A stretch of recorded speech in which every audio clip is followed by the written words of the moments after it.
precisamente pela forma como o assunto Código de Trabalho foi colocado na agenda política. Não foi revelado durante a campanha eleitoral. O assunto, embora a Ministra do Trabalho se tenha mantido na anterior legislatura, isso já indicava que havia a intenção de mexer nesta lei, já que ela é especialista. E o debate político fez-se apenas em circuito fechado, isto é, fez-se em concertação social com as entidades patronais, com os sindicatos, e depois houve alguns comentadores que foram fazendo os seus comentários pontuais, embora sem uma explicação do Governo da razão para fazer esta alteração, tendo em conta que a Agenda do Trabalho Digno, que mexeu com várias normas, foi apenas aprovada em 2023.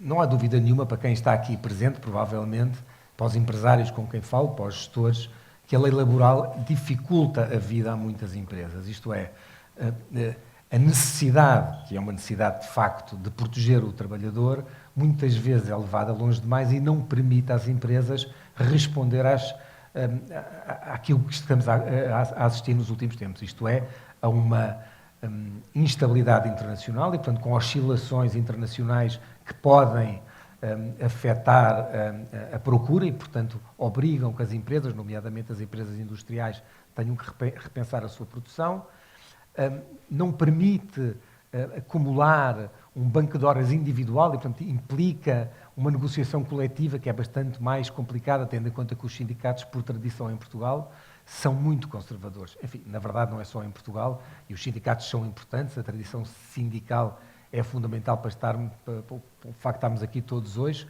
e eu como jornalista não ponho de parte essa importância. Mas, na verdade, em Portugal, a proteção do trabalhador tem sido levada muitas vezes longe demais, com prejuízo, não só para as empresas, mas fundamentalmente para aquelas pessoas que entram de novo no mercado de trabalho, isto é, os jovens que querem entrar no mercado de trabalho são confrontados com os direitos adquiridos dos mais velhos, que estão numa situação mais blindada e que, portanto, acabam por não permitir esse rejuvenescimento das equipas.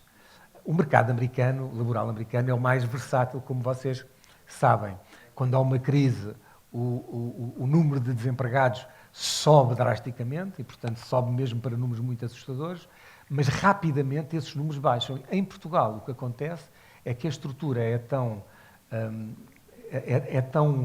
fechada sobre si própria que as dinâmicas do mercado têm dificuldade em fazer-se sentir nas empresas e, portanto, as empresas são obrigadas a manter quadros de pessoal muito extensos quando a procura diminui, mas depois, muito lentamente, acabam por exagerar, por exemplo, nos despedimentos coletivos. Portugal é campeoníssimo nos despedimentos coletivos, precisamente porque os empresários acabam por encontrar formas de tentar gerir o quadro de pessoal e, então, nessa circunstância, fazem despedimentos que provavelmente acabam por ser mais penalizadores para a generalidade dos trabalhadores, em vez de permitir ao empresário uma escolha mais focada, tendo em conta as suas necessidades. E é disso que vamos falar hoje. Temos como, tenho aqui que ver o nome dos convidados, mas temos aqui um painel bastante interessante. O keynote speaker é o Luís Gonçalves da Silva, não sei se conhecem, ele é um especialista da Faculdade de Direito de Lisboa, é de facto a sumidade desta área. Antes de mais, bom dia. Começo por agradecer o convite ao Dr. André Macedo, cumprimento também os patrocinadores e as mais pessoas presentes. Peço desculpa por não estar presente na conferência, mas compromissos académicos impedem-me de estar presencialmente. A ideia era transmitir algumas ideias-chave, alguns pontos-chave sobre o anteprojeto, que, como sabemos, ainda está no princípio. Tem sido dito e reiterado que se trata de um projeto em aberto e, portanto, sem linhas vermelhas, o que significa que, em bom rigor, as próprias traves mestres poderão ser afetadas. Mas ainda assim, eu creio que era bom referir a alguns institutos com especial impacto na gestão. Não quer dizer que outros que não vou referir não tenham, mas creio que estes, aliás, têm acrescidamente relevância para a gestão das empresas. E, portanto, vou basicamente falar de 5 pontos, de forma rápida, não se assustem, de 5 pontos: contrato de trabalho a termo, banco de horas individual, proibição do outsourcing, renúncia abdicativa e contratação coletiva. Começando pelo contrato de trabalho termo. E não tendo aqui, nem aqui, nem em nenhum dos institutos, uma visão manicaísta de que está tudo bem, está tudo mal, bons contra os maus. Enfim, como qualquer projeto pode ser melhorado, tem virtudes e também com certeza que terá ou tem defeitos. Relativamente ao contrato de trabalho, a termo, eu faço parte daqueles que acham que o contrato de trabalho a termo é um instrumento relevante de gestão e não que é sinónimo de precariedade. E, portanto, deveriam ser proibidos ou quase proibidos. Não, o contrato de trabalho interno, aliás, os dados demonstram, é um instrumento de acesso dos trabalhadores ao mercado de trabalho. E, portanto, em muitos casos, não se pensa que a alternativa é contrato de trabalho a termo versus contrato de trabalho sem termo. Em muitos casos, será contrato de trabalho a termo ou contrato nenhum, ou então o recurso ao trabalho, ao falso, ao trabalho autónomo. Que isso, quando o direito se afasta da realidade, a realidade sobrepõe-se ao direito, como nós sabemos. O que é que temos de novidades, ou algumas das novidades, nesta temática? Por um lado, o aumento do período de duração dos contratos a termo para 3 anos, termo certo, e 5 para o termo incerto. Portanto, eu creio que esse aumento, nomeadamente do contrato a termo certo, passa de 2 para 3 e do termo incerto passa de 4 para 5, é um aumento razoável e que se justifica. Depois, como sabem, tirando casos excepcionais, o contrato de trabalho a termo tem um período mínimo de 6 meses. Esse período mínimo, em regra, pois há exceções, passa agora para um ano. Enfim, admito que seja aqui um trade-off entre o alargamento por um lado e a estabilidade por outro, o mínimo de um ano, também não me parece criticável. Há a eliminação de uma norma completamente esdrúxula, que é mantém-se a possibilidade de 3 renovações, mas elimina-se uma norma que me parece que já devia ter sido eliminada há muito tempo, que é as renovações não podem exceder o período inicial de duração do contrato. No fundo as renovações ficam condicionadas pelo período inicial. Perguntar-se, mas então o contrato de trabalho a termo visa satisfazer necessidades de gestão? Qual é a razão para esta norma cega, distanciando-se, dissociando da necessidade efetiva da empresa? Enfim, de facto, do ponto de vista da finalidade da norma, é muito difícil de a explicar. E, portanto, creio que faz todo o sentido a eliminação desta condicionante. Como, aliás, creio que também faz sentido a possibilidade de recorrer ao contrato de trabalho a termo para o lançamento de nova atividade ou estabelecimento, deixando de estar condicionado, ou deixar de estar condicionado as empresas até 250 trabalhadores. Não percebo qual é a razão para haver, agora com essa eliminação, para haver esta destrinça entre a dimensão da empresa e o recurso ao contrato de trabalho a tempo. No caso concreto, creio que não encontra justificação e, portanto, se a eliminação ocorrer, parece-me uma boa medida.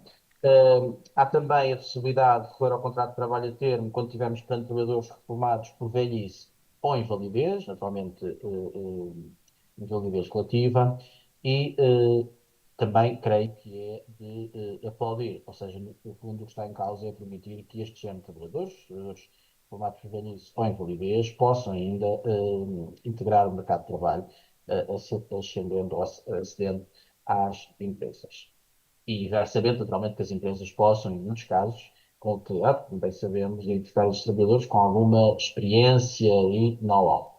Depois, o segundo instituto que eu chamaria a atenção tem a ver com o Banco de Horas. Como sabe, o Banco de Horas já existiu, foi eliminado e agora propõe-se o seu regresso.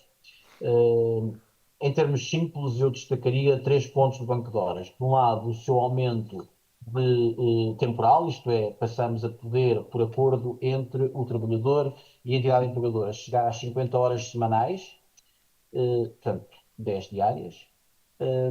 Este banco de horas tinha um limite de 150 horas anual e, como sabem, se é um banco de horas, isto significa que haverá períodos de mais tempo, como há pouco vos disse, pode chegar até às 50 horas semanais, mas se chegarmos às 50 horas semanais, depois temos de chegar a uma altura em que haverá períodos de menor tempo de trabalho. Para quê? Para que a média, no final de um período de referência, no final de um determinado período, que são 4 meses, máximo, no final desse período a média seja de 40 horas semanais, 8 horas diárias. Se por acaso chegarmos ao final dos 4 meses e o trabalhador tiver ainda um saldo a seu favor, isto é, trabalhou mais, razões várias, mas trabalhou mais e, portanto, não se consegue atingir as tais 8 horas diárias, 40 horas semanais, esse valor que o trabalhador, ou essa atividade realizada a mais por parte do trabalhador, deve ser paga em dinheiro.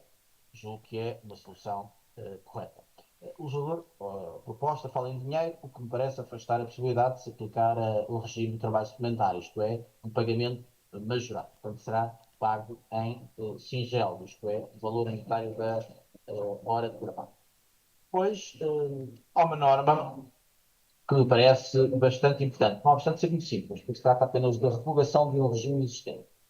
E tem a ver com a proibição vigente do artigo 338-A, a proibição vigente do outsourcing. É uma norma que, por isso, simplesmente foi introduzida, aliás, como boa parte desta contra-reforma, visa diluir, que parece bem nesta parte, a Agenda para o Trabalho Digno, isto é, a Lei 13 de 2023. E essa Lei 13 de 2023 veio estabelecer, enfim, eu acho que uma solução verdadeiramente esdrúxula, não obstante já ter sido confirmada pelo Tribunal Constitucional, mas nem por isso, na minha opinião, deixa de ser esdrúxula. Isto é uma norma que vem dizer: se a empresa recorre a um despedimento coletivo, ou se a empresa recorre a uma extinção de posto de trabalho, fica durante um ano, externaliza, eu posso despedir um departamento, imagine um departamento de informática, porque não me quero estar preocupado com questões de informática, nem gerir técnicos de informática e, portanto, pretendo entregá-la a uma empresa de informática.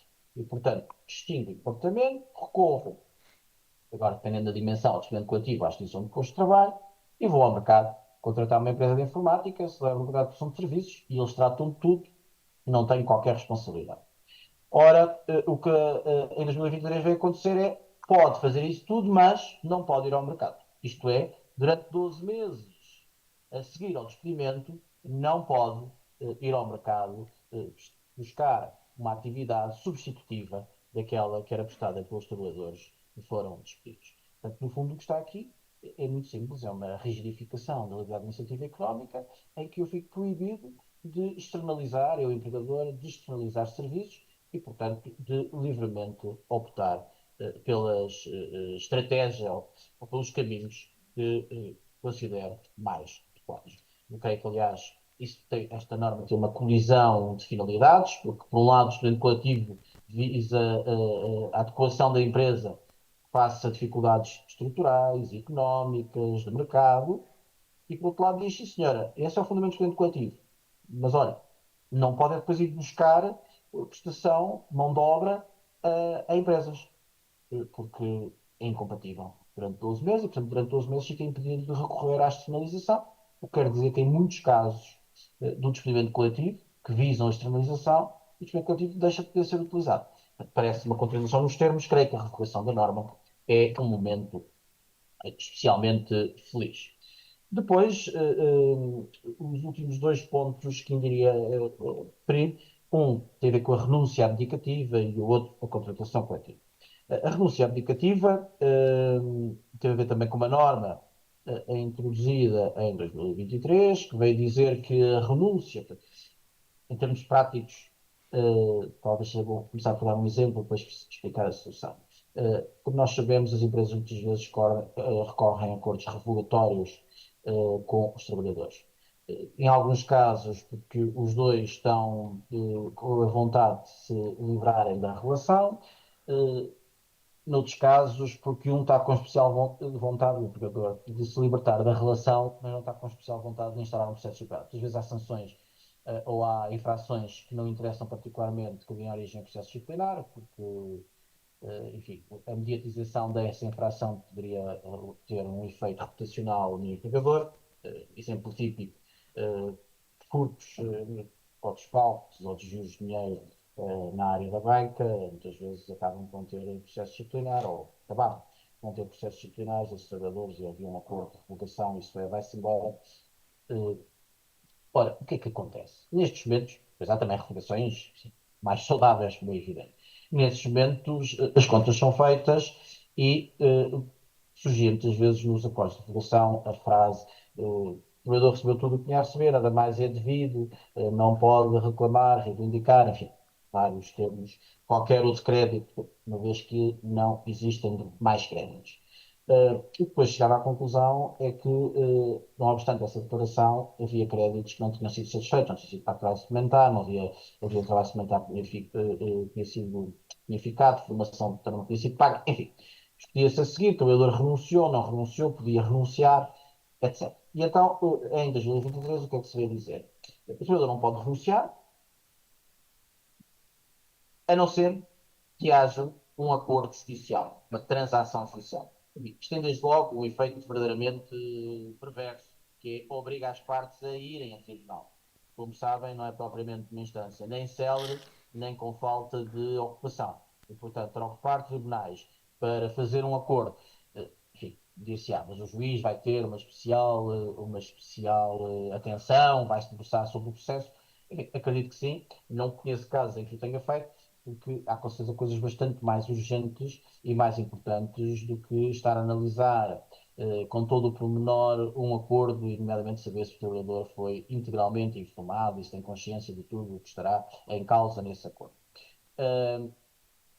Uma hipótese alternativa seria fazer interagir a Autoridade para as Condições de Trabalho. O que é que o projeto prevê, ou o projeto prevê o reconhecimento notarial?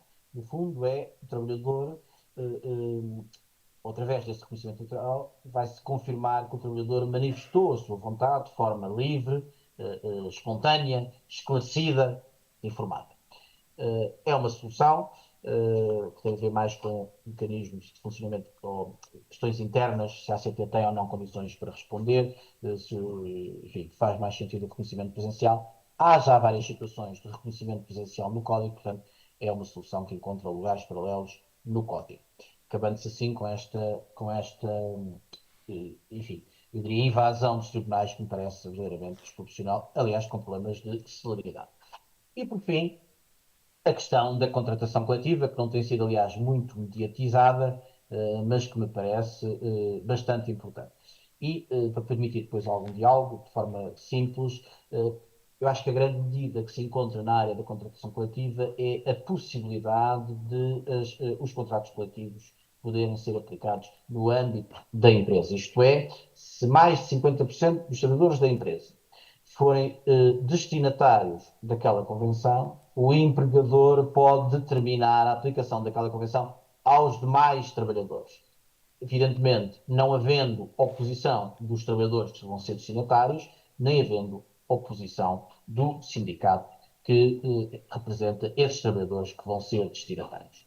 E, portanto, votar melhor. E qual é a vantagem disso? A vantagem disso é, por simplesmente, não termos empresas geridas por 3, 4, 5, às vezes, acordos, peço desculpa, convenções coletivas. Isto é, termos um regime uniforme e não regimes verdadeiramente salamizados, com todas as dificuldades de gestão que isso gera. Imaginem que é uma trabalhadora a fazer cálculos para subsídios de férias, a duração do subsídio de férias e a duração das próprias férias, aliás, a duração do subsídio, quer dizer, a duração das férias, a duração das férias, com 4 regimes diferentes. Imaginem o que é a gestão diária de tempo de trabalho com 3 ou 4 regimes diferenciados. É fácil imaginar que não é propriamente uma tarefa fácil. E, portanto, esta aplicação ao nível empresarial da convenção coletiva, julgo que poderá ser relevante. Não que a convenção coletiva tenha grande pujança nos dias de hoje, mas ainda assim poderá ser relevante para uma facilidade gestionária das empresas que, naturalmente, só beneficiará também os trabalhadores. Uma vez que às 10 horas temos outra oradora, e a ideia, se calhar, podemos falar um pouco, se precisassem colocar alguma questão, dava por encerrada a minha intervenção, pelo menos a inicial. Muito obrigado pela vossa atenção. Obrigado, Luís. Eu queria, de qualquer maneira, fazer-lhe uma outra pergunta e também abrir aqui a possibilidade de serem feitas perguntas nestes 8 minutos. Na primeira referência que fez a propósito dos contratos a prazo, disse que era razoável e justificava-se o aumento de 2 para 3 anos e de 4 para 5 anos.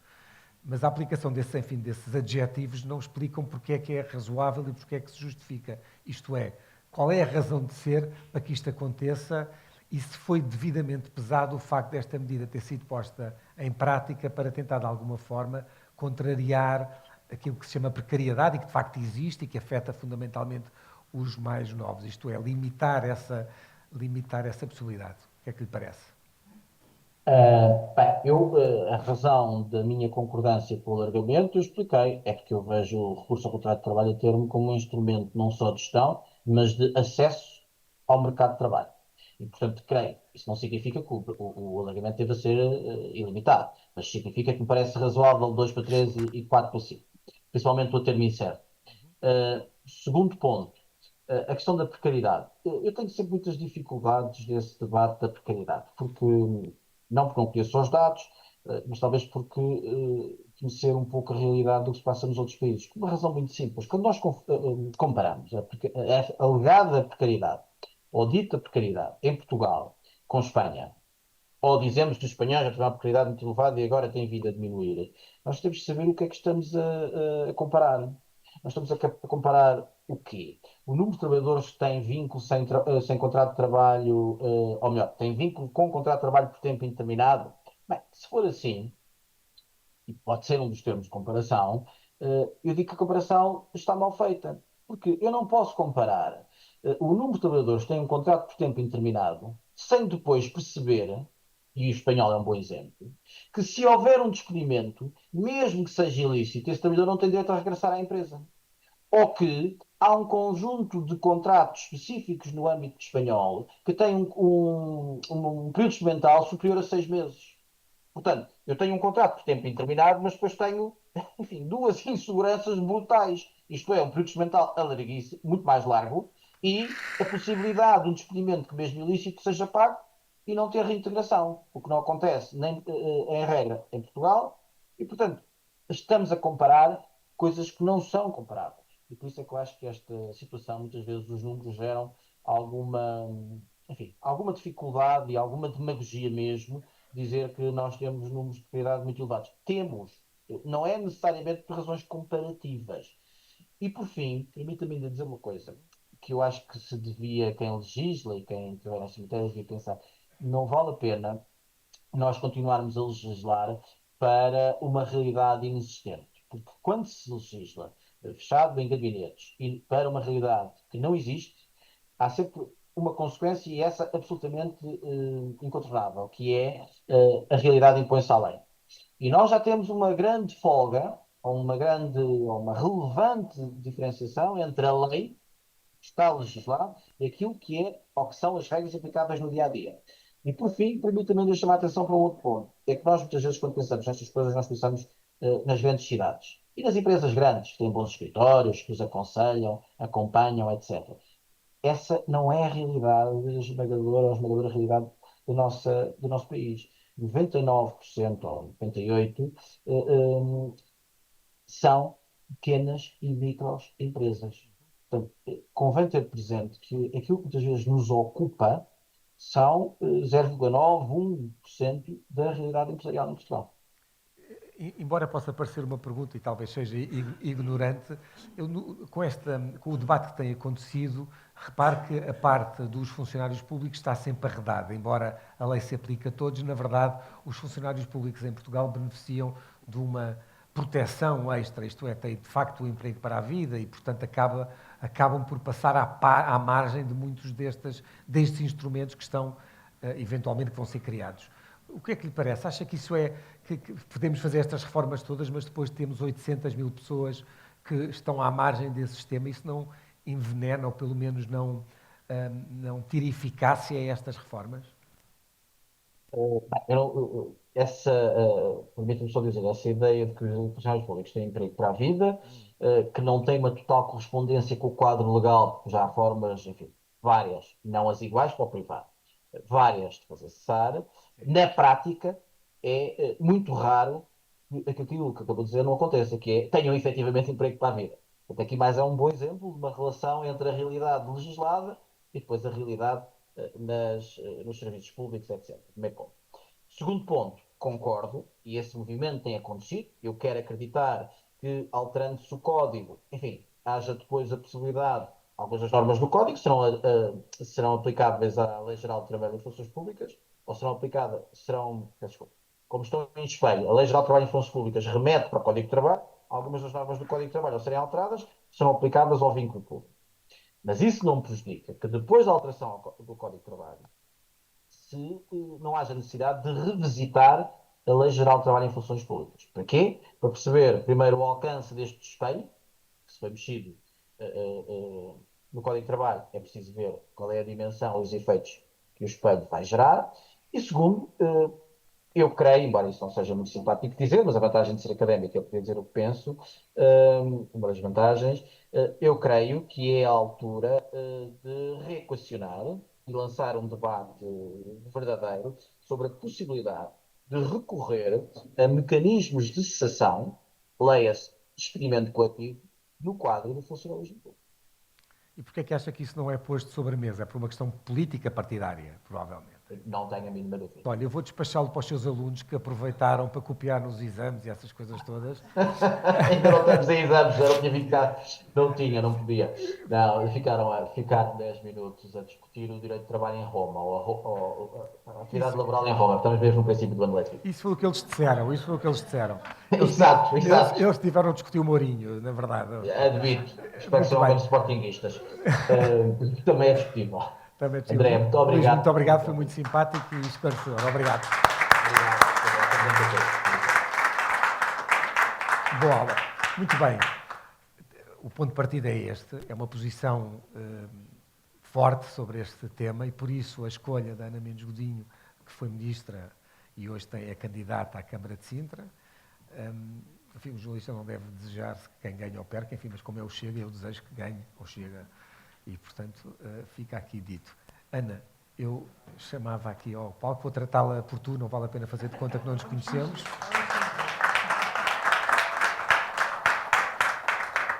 E, portanto, tivemos aqui é melhor. Tivemos aqui a posição diametralmente oposta daquilo que eu ouço tu defenderes ao longo dos últimos anos, nomeadamente quando foi aprovada a Lei do Trabalho Digno. Mas pedia-te primeiro uma apreciação geral daquilo que eu viste. Bem, antes de mais...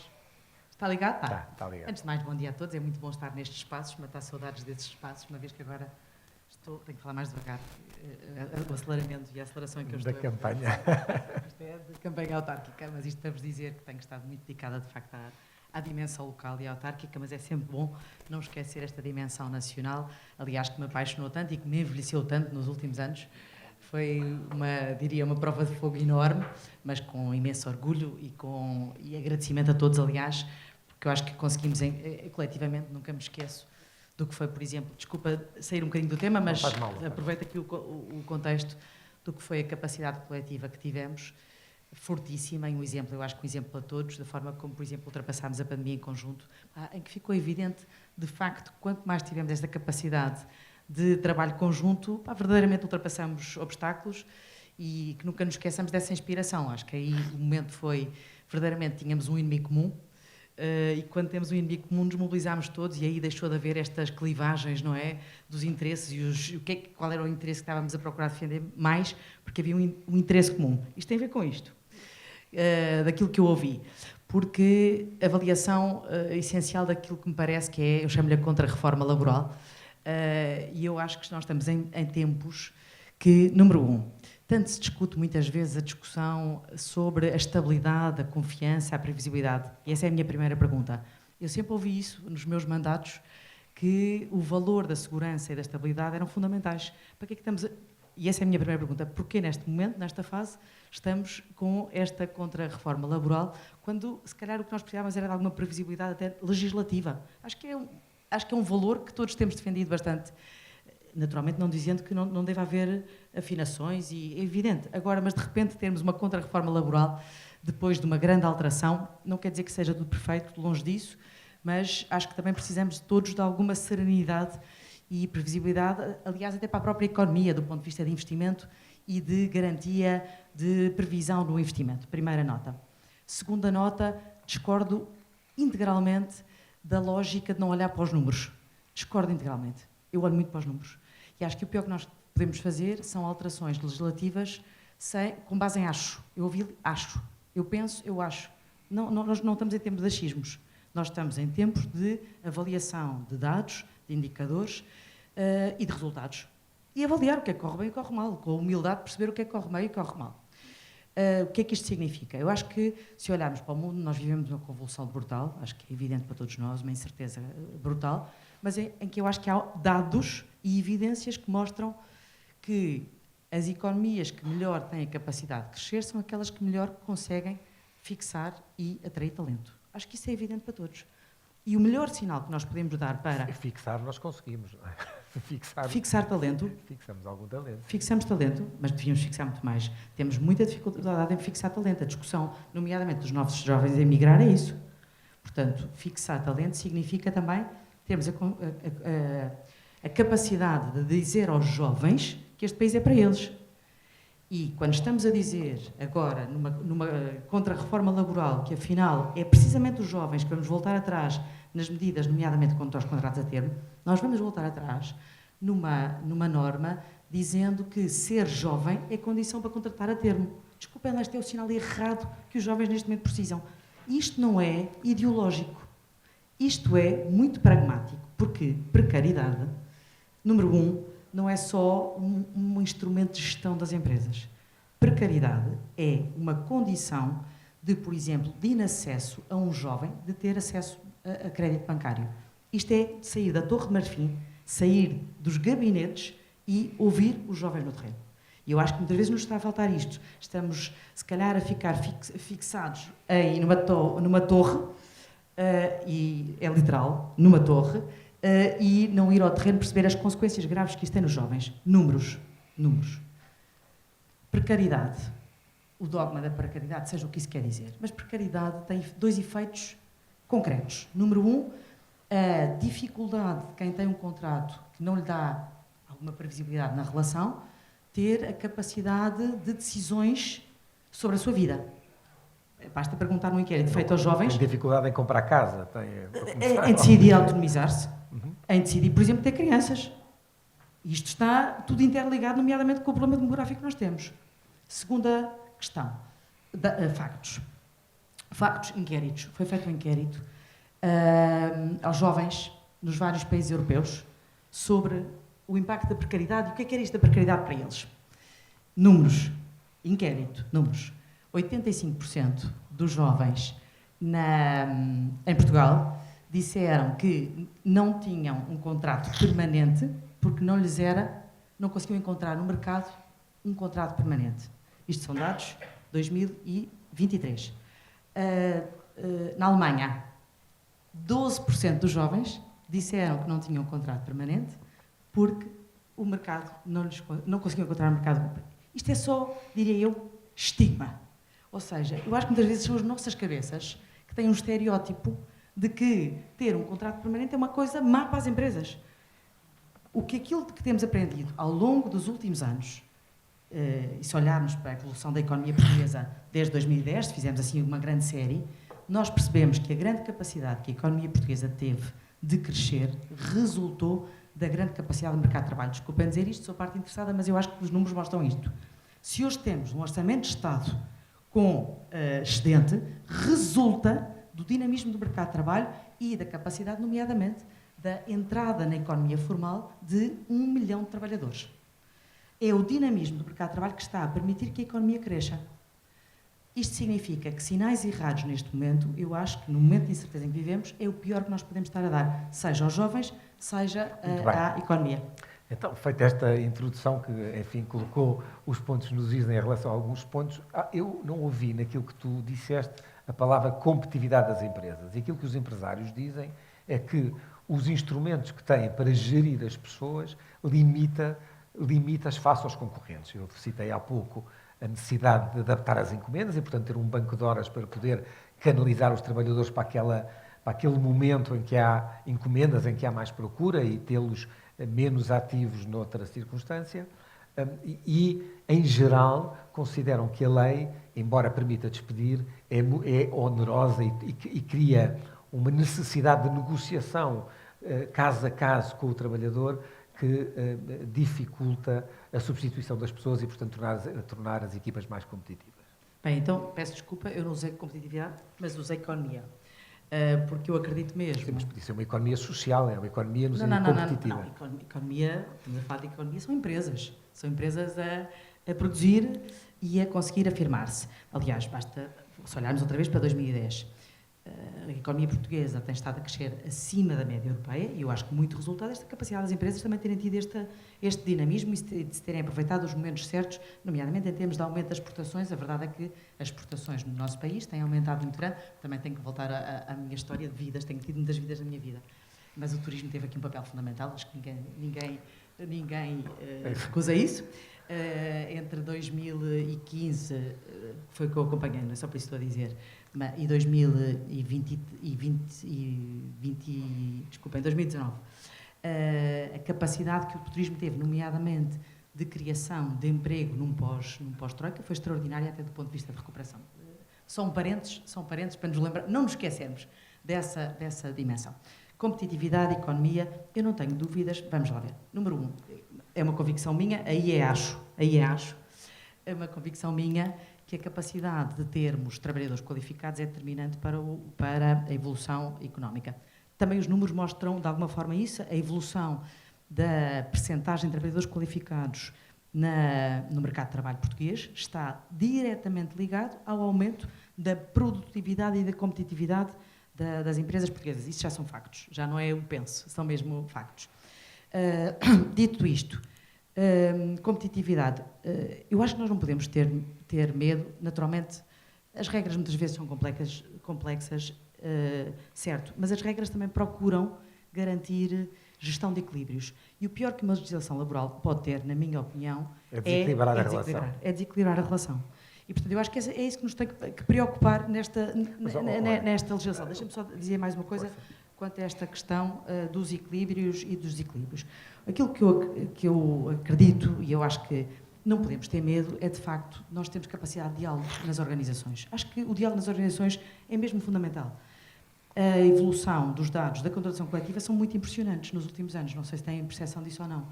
É verdade que fomos indutores disso. Nós, no Acordo de Rendimentos e Competitividade, que celebramos com muito orgulho, que, aliás, este Governo retomou... Devia ser de competitividade e rendimentos, enfim. Era mais... Por acaso chama-se de valorização dos trabalhadores, de rendimentos e competitividade. Acho que a ordem dos fatores aí é mesmo... Não há rendimentos se não houver competitividade, é mais esse o ponto aqui. Certo, mas também não há competitividade se não houver trabalhadores. Não interessa. Acho que isso é a discussão do ovo e da galinha, mas, sinceramente, acho que para haver competitividade tem que haver trabalhadores valorizados. Acho que isso é o ponto-chave de qualquer organização. Acho que qualquer um de nós reconhece isso.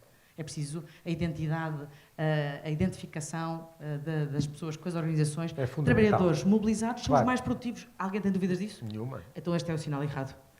Sinal de que os trabalhadores, afinal, são a pecha com a qual nós temos medo e queremos desequilibrar outra vez a relação.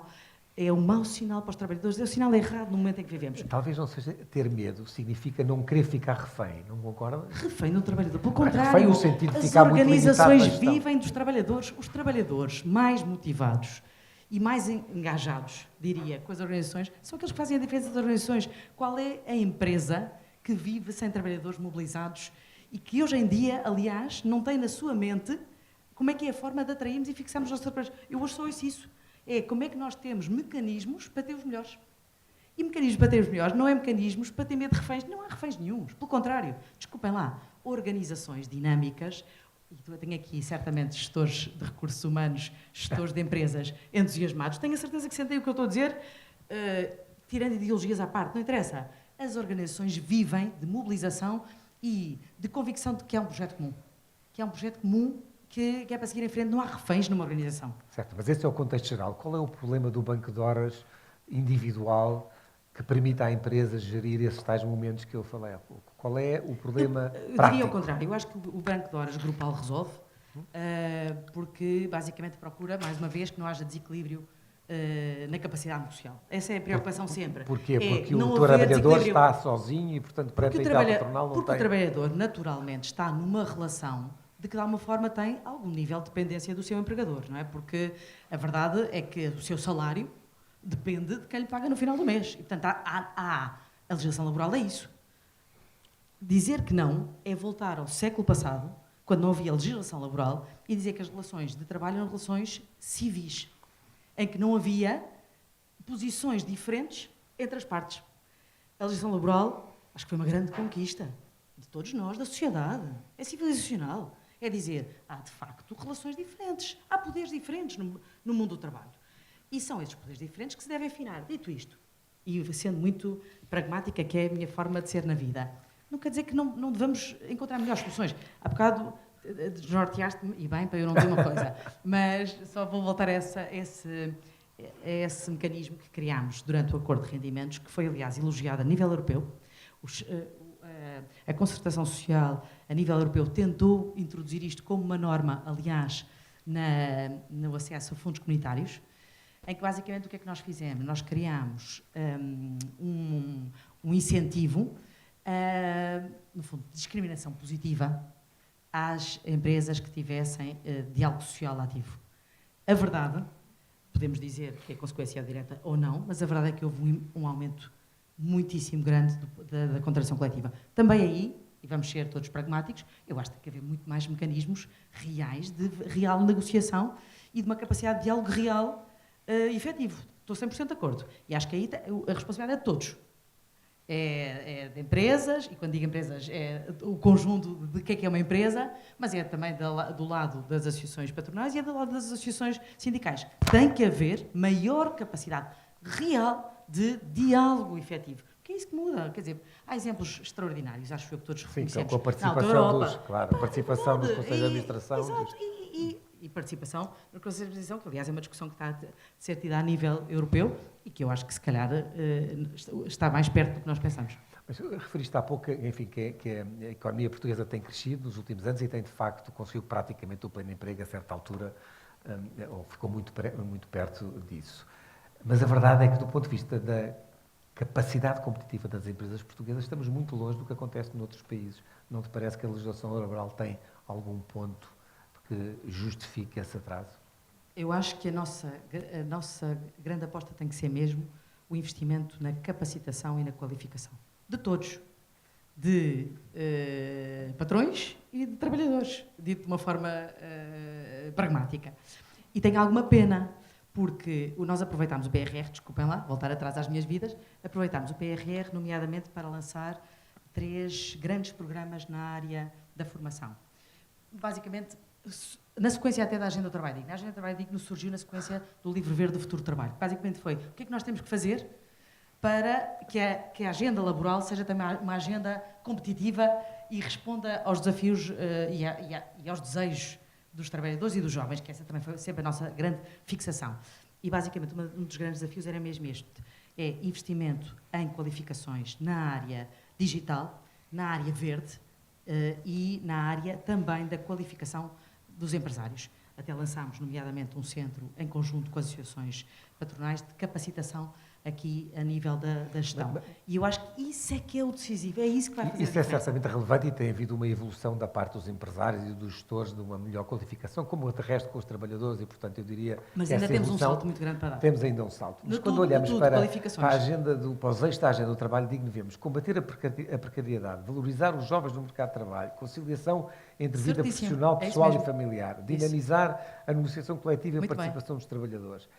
Resultados. Tudo isto é maravilhoso, enfim, eu como trabalhador, e portanto não sou empresário, já tive uma pequena empresa e foi um inferno, não voltarei tão cedo, porque enfim, a relação com o Estado é bastante complicada, mas não há aqui, parece haver sempre um desequilíbrio entre a necessidade de alguma forma de proteger quem tem que ser protegido, mas também dar os instrumentos às empresas para poder competir. Eu discordo. Parece que quando se falou de... Não é que não se fala de competitividade, quer dizer, quando nós estamos neste momento, nós estamos a competir com quem? Não estamos só a competir dentro da União Europeia, estamos a competir com os Estados Unidos, e não estou a dizer que nos devemos de nivelar só por baixo. Estados Unidos, China, Ásia, etc. Esse é o contexto, não vivemos fora desta realidade. O que é que vemos dessa realidade? Além, no caso da China, de um grande investimento público do Estado, vemos formas de gerir o trabalho que são muito diferentes das nossas.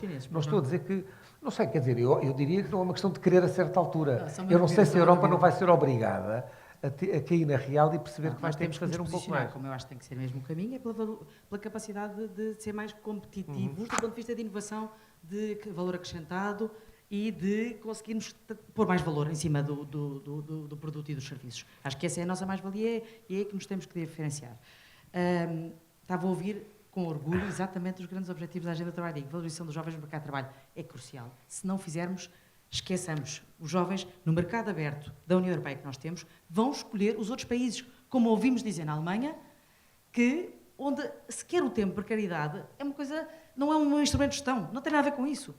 O que interessa é fixar talento e atrair talento. Esse tem que ser o nosso objetivo total. Conciliação da vida pessoal e familiar.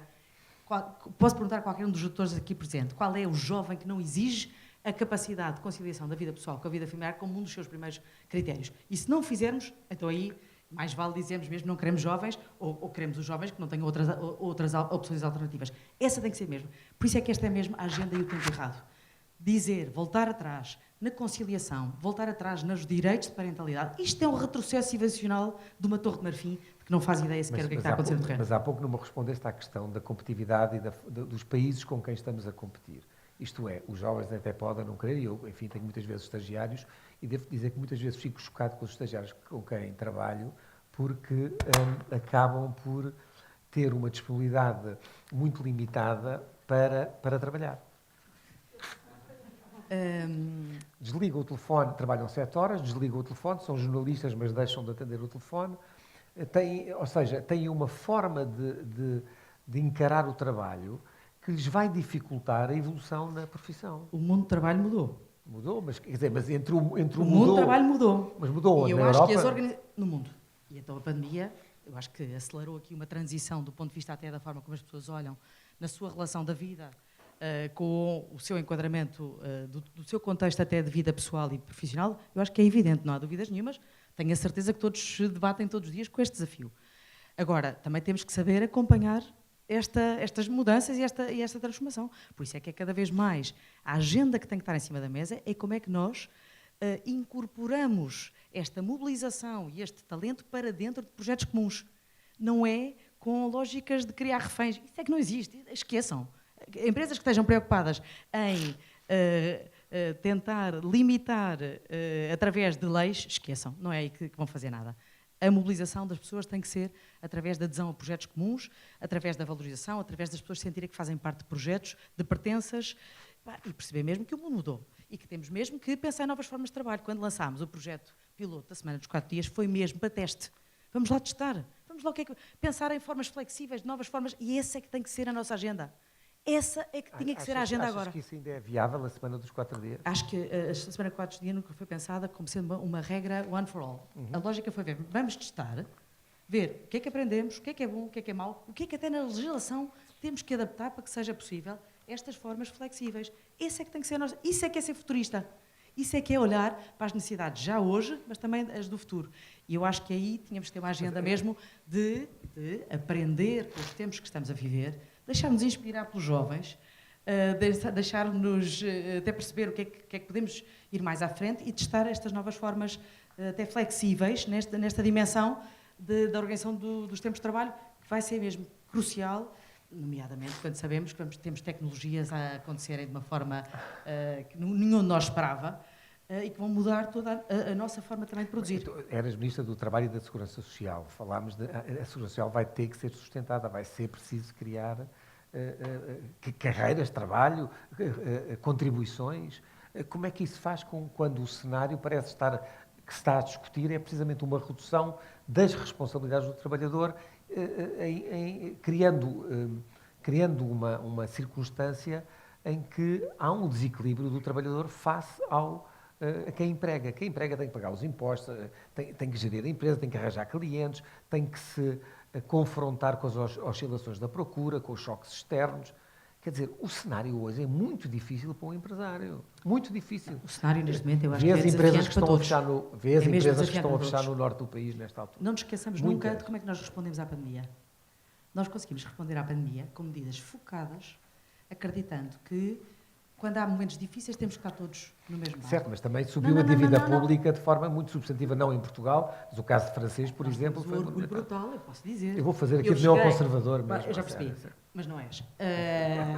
Nós chegámos desculpa lá, mas há percepções e há factos.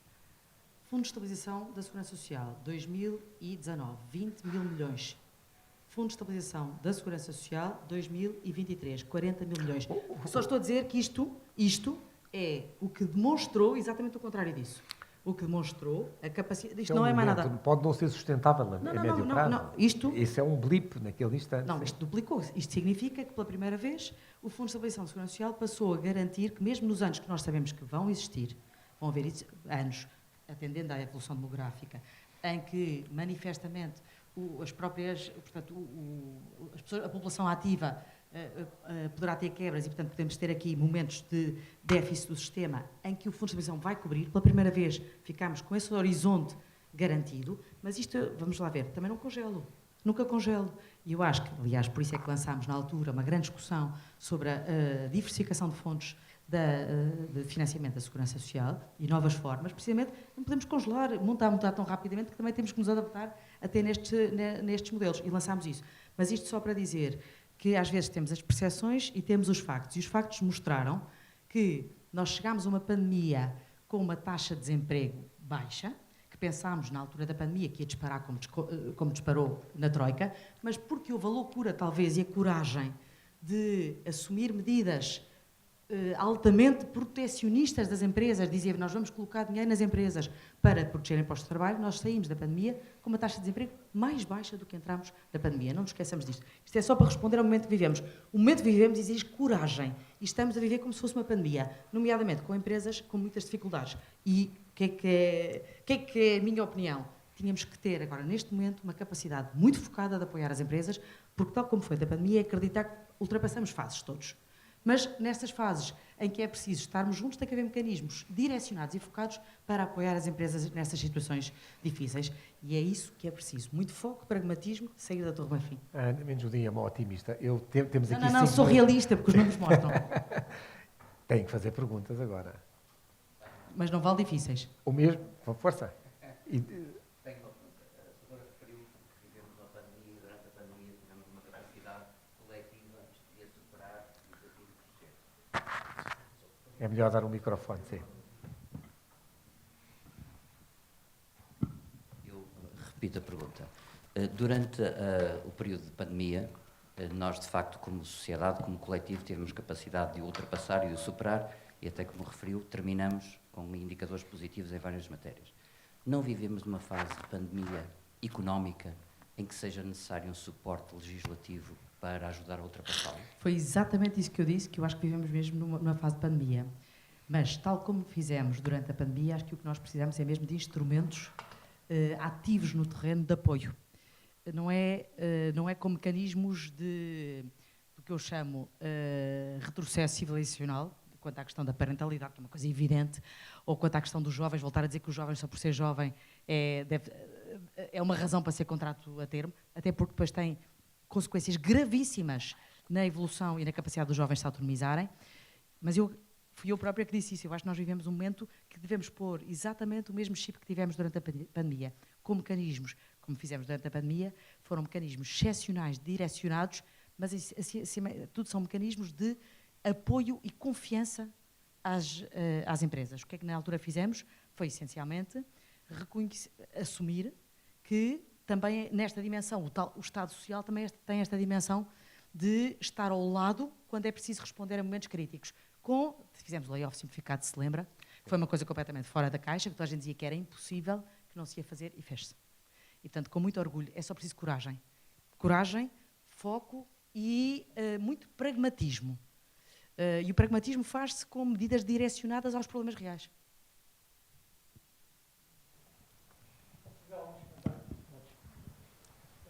É melhor perguntas do que comentários, de qualquer maneira.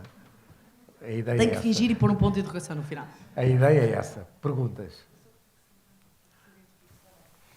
Pereira, eu considero que, de facto, o Código de Trabalho é uma coisa do século XIX e nós estamos no século XXI.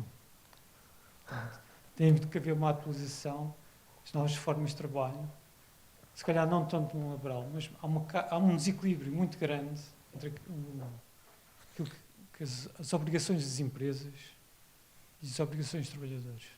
Acho que essa parte tem que ser revista. Vou dar um exemplo. É obrigatório 40 horas de formação anual. Mas nós temos muita gente que se recusa a fazer formação. E a empresa já pagou. Acha isso equilibrado? Não é? Acho que a formação é evidente que tem que se fazer, ponto final. Se me perguntar, eu acho que a formação, quer dizer, E é uma obrigação. organizações que não apostarem na formação. Mas estamos a falar do trabalhador Mas a que se formação tem que recusa a se fazer. fazer e não acontece nada. Eu não sei o que quer dizer isso, recusa, não faço ideia. Estou-lhe a dizer, acho que é evidente que a Recusa. formação tem que ser uma aposta de todos nós. Vou dar um exemplo claro. Uma pessoa tinha isso aconteceu-se com uma empresa grande. A empresa pagou formação em Londres durante uma semana. Em Londres. É Em um bom Londres. passeio. Ok? Mas a pessoa, há um mês, decidiu sair da empresa. Faz parte, tem Faz direito. parte. Mas aquilo que não faz parte é a pessoa recusar-se a embarcar para Londres, com a formação já paga, para depois receber indemnização de formação não dada. Isso não faz parte. Mas são casos isolados que, enfim, Não são provavelmente- assim tão isolados. Há um desequilíbrio muito grande. Mas, desculpe só interromper, tal como eu acho que é fundamental que o empregador garanta a formação, também acho que é fundamental que o trabalhador a faça. Claro. Senão, ninguém está a discutir isso. Isso é evidente. Mas acontece. Certo, mas eu estou Sem a dizer... consequências. Mas Certo. se for para a empresa, aparece a ACT com não sei quantas coimas, mas se a pessoa se recusar a fazer formação, não acontece nada. É um desequilíbrio do sistema. Muito bem. Em relação ao PRR, desculpa, PRR. aquilo, ninguém vê isso chegar ao dinheiro às empresas. Tenho que perguntar ao governo atual. Mesmo no seu. Foi muito capturado pelo Estado.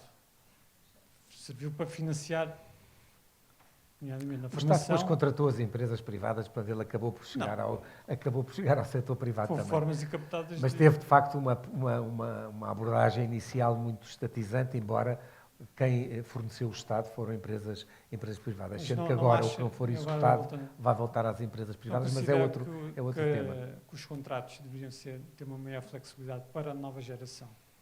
Nós não estamos aqui a falar muito dos contratos do século passado, que era muito numa época industrial. Nós estamos na época da inteligência artificial. Acho Mas não, desculpa interromper, mas não é o facto de passar um contrato a termo de 2 para 3 anos que vai mudar nada disso. Pois não. Mas se calhar a flexibilização das horas, a flexibilização das semanas de 4 dias de trabalho. Mas eu acho que essa é que tinha que estar a ser a nossa discussão, é novas formas de organização dos tempos de trabalho. Essa eu acho que tinha que ser a nossa discussão. Essa é a discussão do futuro. Sim, essa discussão não está sentida neste Código Laboral. Ele, de facto, quer resolver alguns problemas que existem, mas esquece essa dinâmica que está a acontecer nas empresas nesta altura, que tem a ver com as novas formas de trabalho, a maneira como as pessoas se relacionam com a empresa. E as empresas estão a ser supercarregadas com burocracia. As empresas fundamentalmente estão sobrecarregadas de impostos e de obrigações fiscais e contributivas, e esse é o grande problema. E a certa altura, mesmo para contratar alguém, há um peso muito grande dos impostos e das Em contribuições. relação, E esse é um só em problema. relação agora aos jovens, ao talento jovem. Nós não estamos a substituir talento qualificado que se vai para a Alemanha, para a Inglaterra. Os anglo-saxónicos não têm quase proteção laboral, mas ganham muito mais. E não estamos a trazer pessoas não qualificadas para o turismo, por exemplo, onde os salários são muito mais baixos. A questão não estará aí, não estará mais na parte fiscal e de remuneratória. Remuneratório, não tenho dúvidas. Acho que essa resposta é bastante óbvia. Mas acho que a verdade, e por isso é que digo, acho que não é com sinais destes de dizer que o jovem, só por ser jovem se contrata a termo, ou de que o contrato a termo passa 2 para 3 anos, que estamos a dar esse sinal que nós precisamos dar de confiança também de que somos um bocadinho um país que, nomeadamente, garante, e não volta atrás, nestas questões da conciliação da vida pessoal, dos direitos de parentalidade, acho que é mesmo completamente Sim, desligada isso do mundo real. Isso foi colocado na mesa desligado do para mundo real. negociar. Eu não resisto para terminar que uma colocar na mesa para negociar direitos de parentalidade, acho que há outras opções. Eu não resisto a perguntar-te a questão da administração pública, dos funcionários públicos que vivem, de facto, nesse universo paralelo. Bem, eu não acredito. Enfim, eu sou filho de uma mãe professora e, portanto, conheço, não tenho nenhum preconceito, mas reparo, vejo que, de facto, a pressão que existe no privado é muito diferente do público. O público vive numa circunstância Eu acho que absolutamente... há tudo como há em todos. Conheço muitos serviços públicos, muitos serviços públicos, e sei bem, por exemplo... despedimento coletivo no público não houve. Mas porquê é que tem que haver despedimento coletivo assim de repente, um despedimento coletivo? Quer dizer, as organizações têm que se adaptar em função das suas necessidades. O estranho é que tem que haver, é estranho é não haver nunca, não é? É mais a questão ao contrário, não é? Não há pressão. Eu acho que tem que haver um sistema cada vez mais que valorize as pessoas e que permita que as pessoas tenham, de alguma forma, a capacidade, até de quem trabalha mais, ser valorizado. Pois isso é outra parte do problema, que é a limitação para a progressão. Não, dito isto, também acho que há muitas vezes estas tais percepções. Se eu vos disser, ninguém imagina, mas se eu vos disser o que é que foi a capacidade dos trabalhadores da Segurança Social, por exemplo, durante a pandemia, colocarem o layoff simplificado ao serviço das organizações, ninguém pode imaginar quantas horas aquelas pessoas trabalharam durante meses para que isto acontecesse. E, portanto, às vezes também há estigmas que nós temos que repensar. Mesmo a questão dos professores, quer dizer, temos professores com exigências brutais do ponto de vista de resposta aos desafios que têm nas escolas neste momento. Às vezes eu acho que há estigma, sinceramente acho que há estigma e algum preconceito também sobre as leituras que se fazem.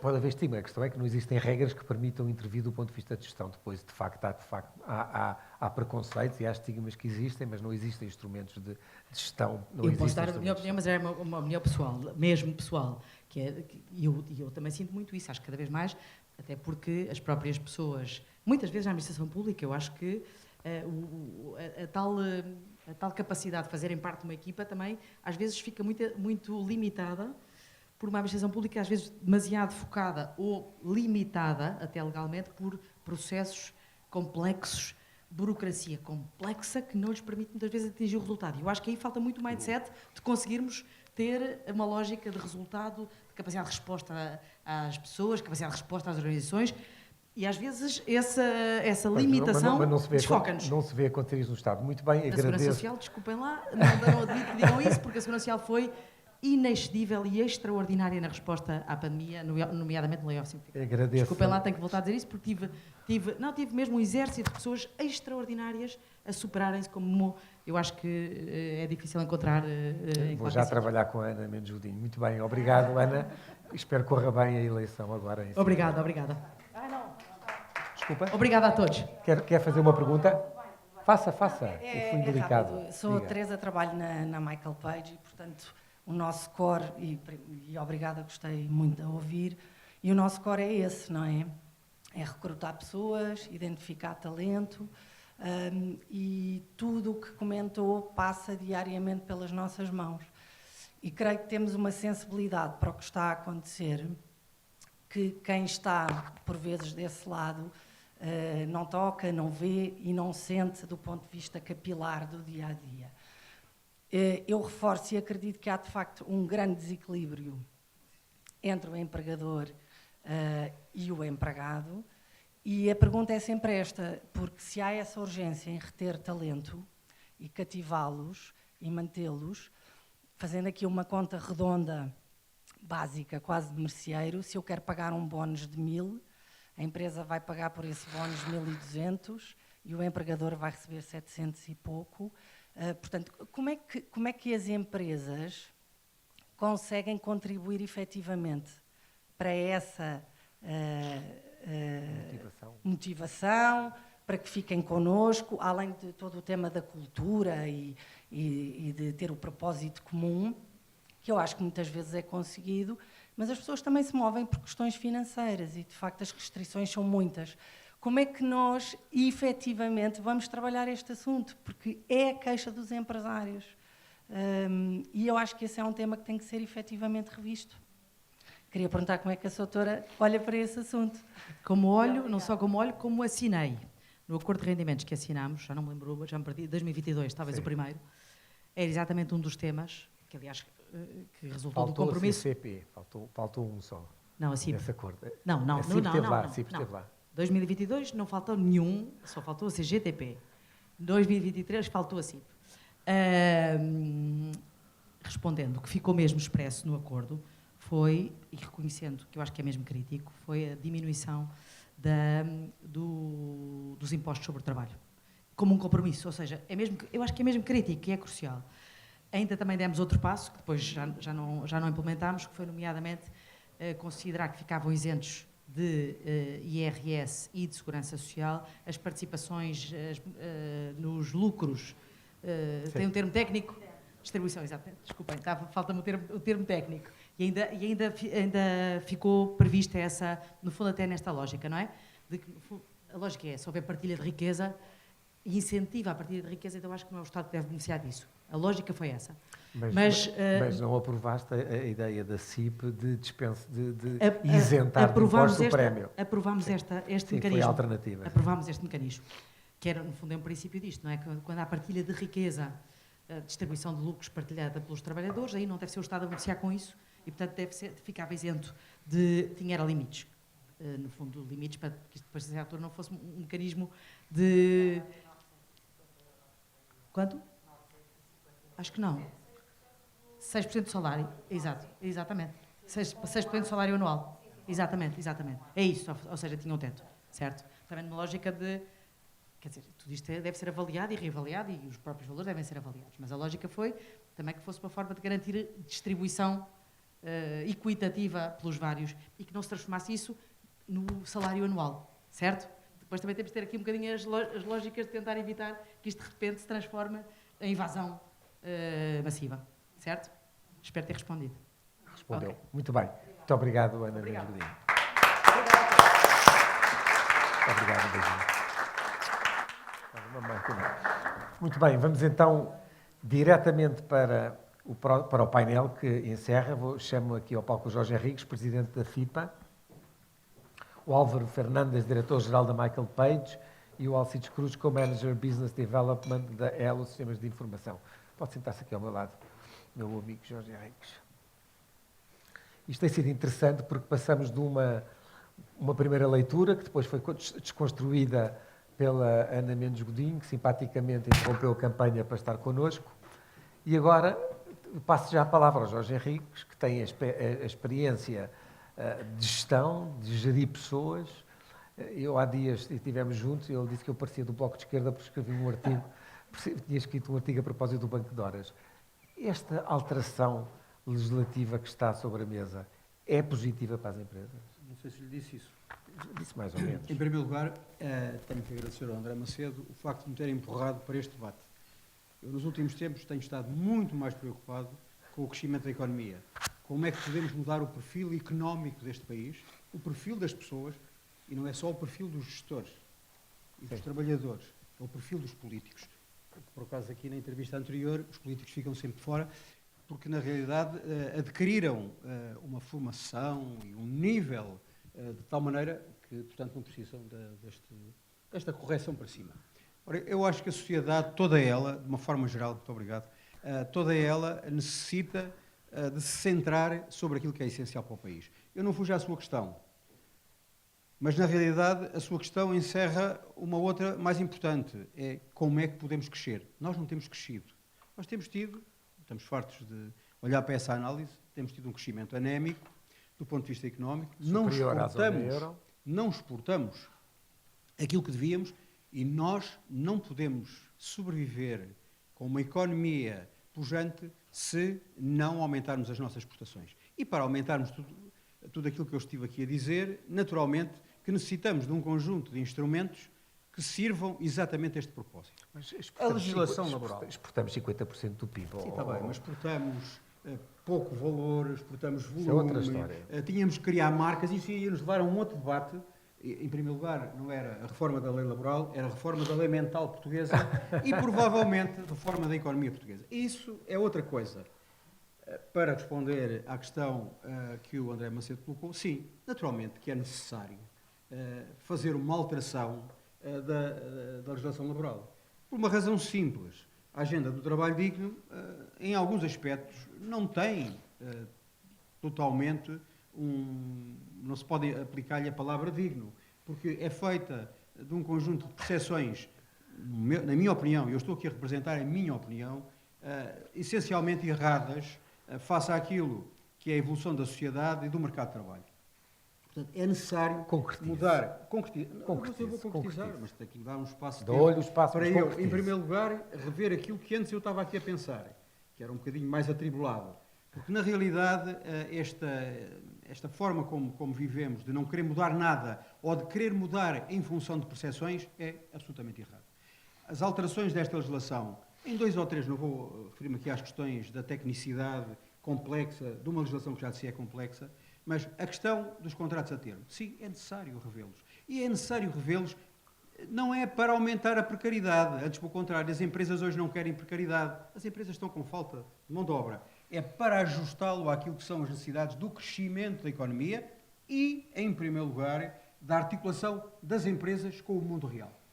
Mas qual é a diferença em 2 e 3 anos? Desculpa, essa explicação não resolve o problema. Qual é a diferença, na prática, de ter um contrato a prazo de 3 anos em vez de 2 anos? Em primeiro lugar, maior flexibilidade, no sentido das empresas poderem adquirir instrumentos que lhe permitam fazer aquilo que é de facto necessário, que é crescerem.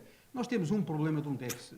De início, o André Macedo dizia que tínhamos 99% das empresas eram médias empresas. Não são médias empresas, 99%. São micro. Mais de 90% são micro, pequenas e médias empresas. Tem menos de 10 trabalhadores e muito é autoemprego. É efetivamente esta a primeira grande lacuna que nós temos. E agora como é que nós podemos, de uma forma positiva, crescer? É, na realidade, ter instrumentos adequados a este crescimento. E a legislação laboral é uma delas. Ter contratos flexíveis. Não é flexíveis para despedir, não é flexíveis para pagar menos. O que temos dito nos últimos anos... Mas isso não acontece? Não, claro que não. Claro que não. Isso é uma falácia que é colocada porque não foi a alteração desta legislação que permitiu que um maior número de trabalhadores chegasse ao mercado de trabalho. Foi a ausência de mão de obra em Portugal que levou a que 1 milhão de pessoas ingressassem no mundo do trabalho. No agroalimentar, em primeiro lugar, e depois no turismo. Pessoas muitas vezes não qualificadas, que vêm a Portugal qualificar-se, e hoje basta olhar para aquilo que temos aí para ver que, na realidade, não estamos a recrutar mão de obra qualificada, estamos a dar suporte a um conjunto de mão de obra que é necessária e que é absolutamente imprescindível e que os portugueses já não querem fazer, porque preferem, naturalmente, ir para outras economias onde o salário e as condições são mais favoráveis, e isso é normal, aconteceu assim toda a vida, aconteceu na década de 70, não temos nada que nos espantar com isso. A questão dos contratos a termo e a termo incerto, sim, quer dizer, se são 3 anos, 5 anos, se são 3 anos e meio, 2 anos e meio, quer dizer, essa é uma questão técnica. Não, mas é que essa questão conta na vida concreta da pessoa, Jorge. Mas essa é uma questão técnica. Agora, sim, é preciso mudar, mas deixe-me só elencar os 3 ou 4 pontos que eu considero absolutamente necessários nesta reforma laboral, independentemente dos outros. É a questão dos contratos a prazo, sim, é necessário revê-los, porque a forma como eles estão descritos na legislação atual não são compagináveis com aquilo que são as necessidades das empresas. A questão do banco de horas individual. Sim, claro que é absolutamente necessário, mas qual é a cabeça que pensa que não é necessário nas empresas, com a falta de mão de obra que há atualmente e a necessidade que os trabalhadores têm de se ajustar, naquilo que falávamos aqui, ajustar a sua vida pessoal com a sua vida profissional, qual é o trabalhador que não necessita e a empresa que não necessita de ter um banco de horas individual? O banco de horas grupal foi uma forma de dizer não. Não há horas extraordinárias, contratem mais pessoas, como se isto houvesse lá na Segurança Social e no Centro Nacional de Emprego, ou como é que aquilo se chama, se houvesse lá um banco e dizer assim, há disponível 1 milhão de trabalhadores para ingressar nas empresas. Não há. Nenhuma empresa consegue contratar. É daquilo que me dizem, é? Posso estar errado em alguma porcentagem. Nenhuma empresa consegue contratar um trabalhador através dos centros de emprego. Não há. As pessoas que estão nos centros de emprego, com exceções, e perdoem-me essas pessoas, não estão disponíveis já para trabalhar. Ou já atingiram uma determinada idade e, portanto, estão à espera da sua reforma. Portanto, é apenas uma fase transitória desagradável para muitos que, infelizmente, estão lá e não conseguem, com os 50 e qualquer coisa anos, não conseguem um trabalho, mas isso era outras contas que nos levariam a um outro discurso. A questão do outsourcing. Que ideia absolutamente mais perversa dizer assim, uma empresa que por alguma razão, seja ela dos serviços informáticos, ou seja nos serviços de higiene e limpeza, chegou porque mudou de instalações, porque mudou de performance, não necessita de um trabalhador o tempo inteiro. Faz um despedimento com justa causa ou por extinção do posto de trabalho, Ou faz um despedimento e coletivo. não pode contratar durante 12 meses em outsourcing. O que está a fazer é uma Deixa-me coisa. eu já percebi, mas agora diga-me uma coisa. Veja o outro lado. Não há o risco das empresas, a certa altura, recorrendo a esse instrumento, evitar ter as pessoas do seu lado, os encargos do seu lado, as obrigações do seu lado e contratar precisamente a outsourcing, criando uma nuvem de pessoas muito pesada que nunca consegue entrar efetivamente no mercado de trabalho? Não é isso que acontece na realidade. Como não é São isso que situações acontece? absolutamente pontuais e absolutamente necessárias para melhorar a performance das empresas. São situações pontuais. Uma empresa não substitui 250 trabalhadores por 250 trabalhadores em outsourcing. Substitui 1, 2 trabalhadores em determinadas circunstâncias, em processos de reestruturação de uma empresa, e hoje esses processos são absolutamente necessários. Portanto, eu só estou-lhe a dar aqui, assim, no pouco espaço de tempo que temos, e eu acho que interessa muito mais, num momento em que eu já aprendi esta semana, mais do que aprendi nos 50 anos de vida. Estamos a falar de retrocesso civilizacional. E hoje a ministra, tenho pena que ela, ex-ministra, Foi a estivesse ministra que aqui disse. contra a reforma. Estamos a falar de um tempo, na realidade, esquizofrénico, em que nós não discutimos o essencial e andamos aqui atrás de questões que nem são ideológicas, são questões mentais da vida portuguesa que, na realidade, precisam ser alteradas. A resposta é, e poderemos debater numa outra intervenção, meus colegas também certamente querão falar, é necessário estas alterações, por uma razão. Em primeiro lugar, porque esta legislação não pode ser imobilista. Depois não é nenhum atraso Ela civilizacional. foi alterada em 2023. Mas quer foi dizer. alterada, ela não foi alterada. Foi alterada. Houve um sonho que passou por Mas foi alterada. de algumas pessoas que acham que fazer estas alterações assim vai agradar às pessoas e até vai agradar aos eleitorados. Nós não andamos aqui os empresários não andam aqui para agradar aos eleitorados. Eu tenho esse privilégio de não estar conectado com nenhuma fação e poder pensar para a minha cabeça. E o pensar com a minha cabeça é muito simples. Nunca, nas empresas que geri durante 45 anos, mantive nenhum trabalhador a contrato. Todos os trabalhadores com que comecei, com que acabei, estavam efetivos nas empresas. Mas isso também nunca me impediu de substituir aqueles que são inqualificáveis, se é que eram. Portanto, quer dizer, tudo o que andamos a falar é apenas para nos mantermos na mesma e para nos aproximarmos, em sentido figurado, da França. A França fez todo esse avanço civilizacional França é o e exemplo. hoje está no retrocesso civilizacional para o qual nós, infelizmente, penso que estamos a caminhar. Eu queria, de qualquer maneira, que olhasse para esta lei e comparasse com o que acontece em Espanha para termos essa perspectiva, esse ponto de comparação.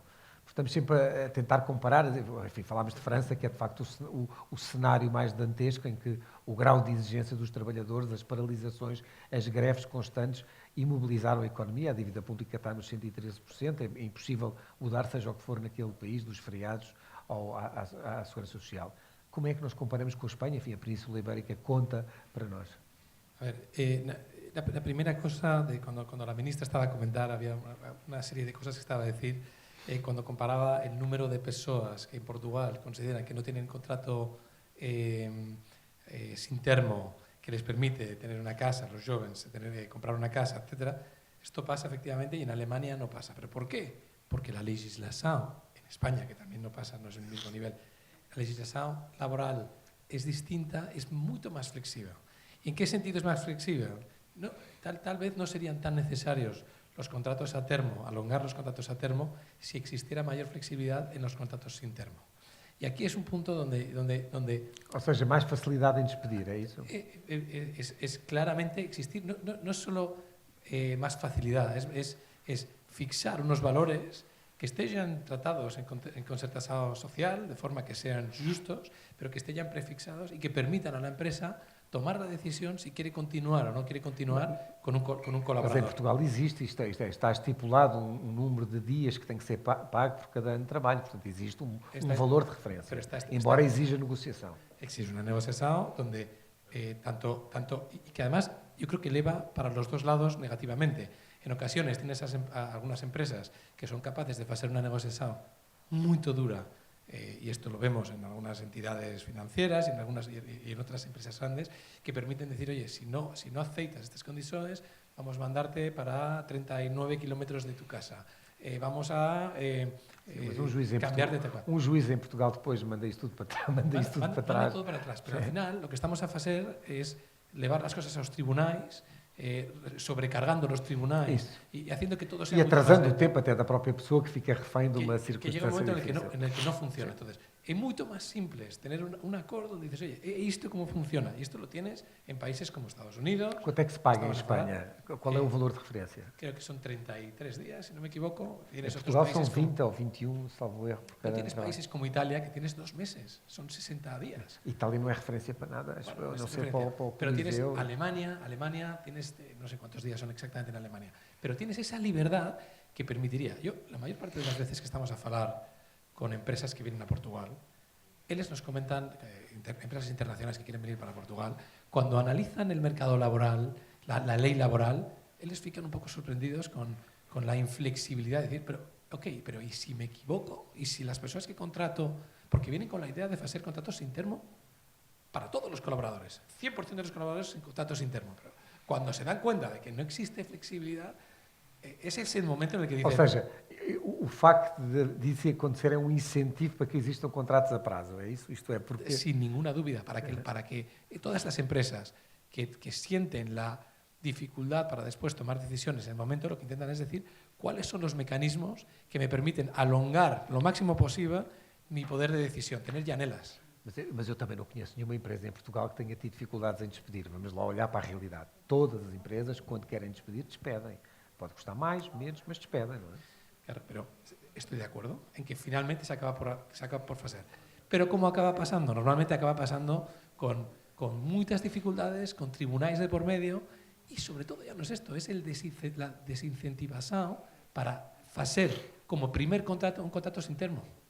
Y de verdad, André, vemos continuamente empresas que nos dicen, no, yo estaba pensando en hacer un contrato sin termo, pero para el junior, para la persona que acaba de comenzar, el recién licenciado, pero no va a hacer, porque fico preso de esa persona y imagina que no funciona. Y en 6 meses de periodo experimental no tengo tiempo para saber si la persona realmente va a funcionar o no va a funcionar.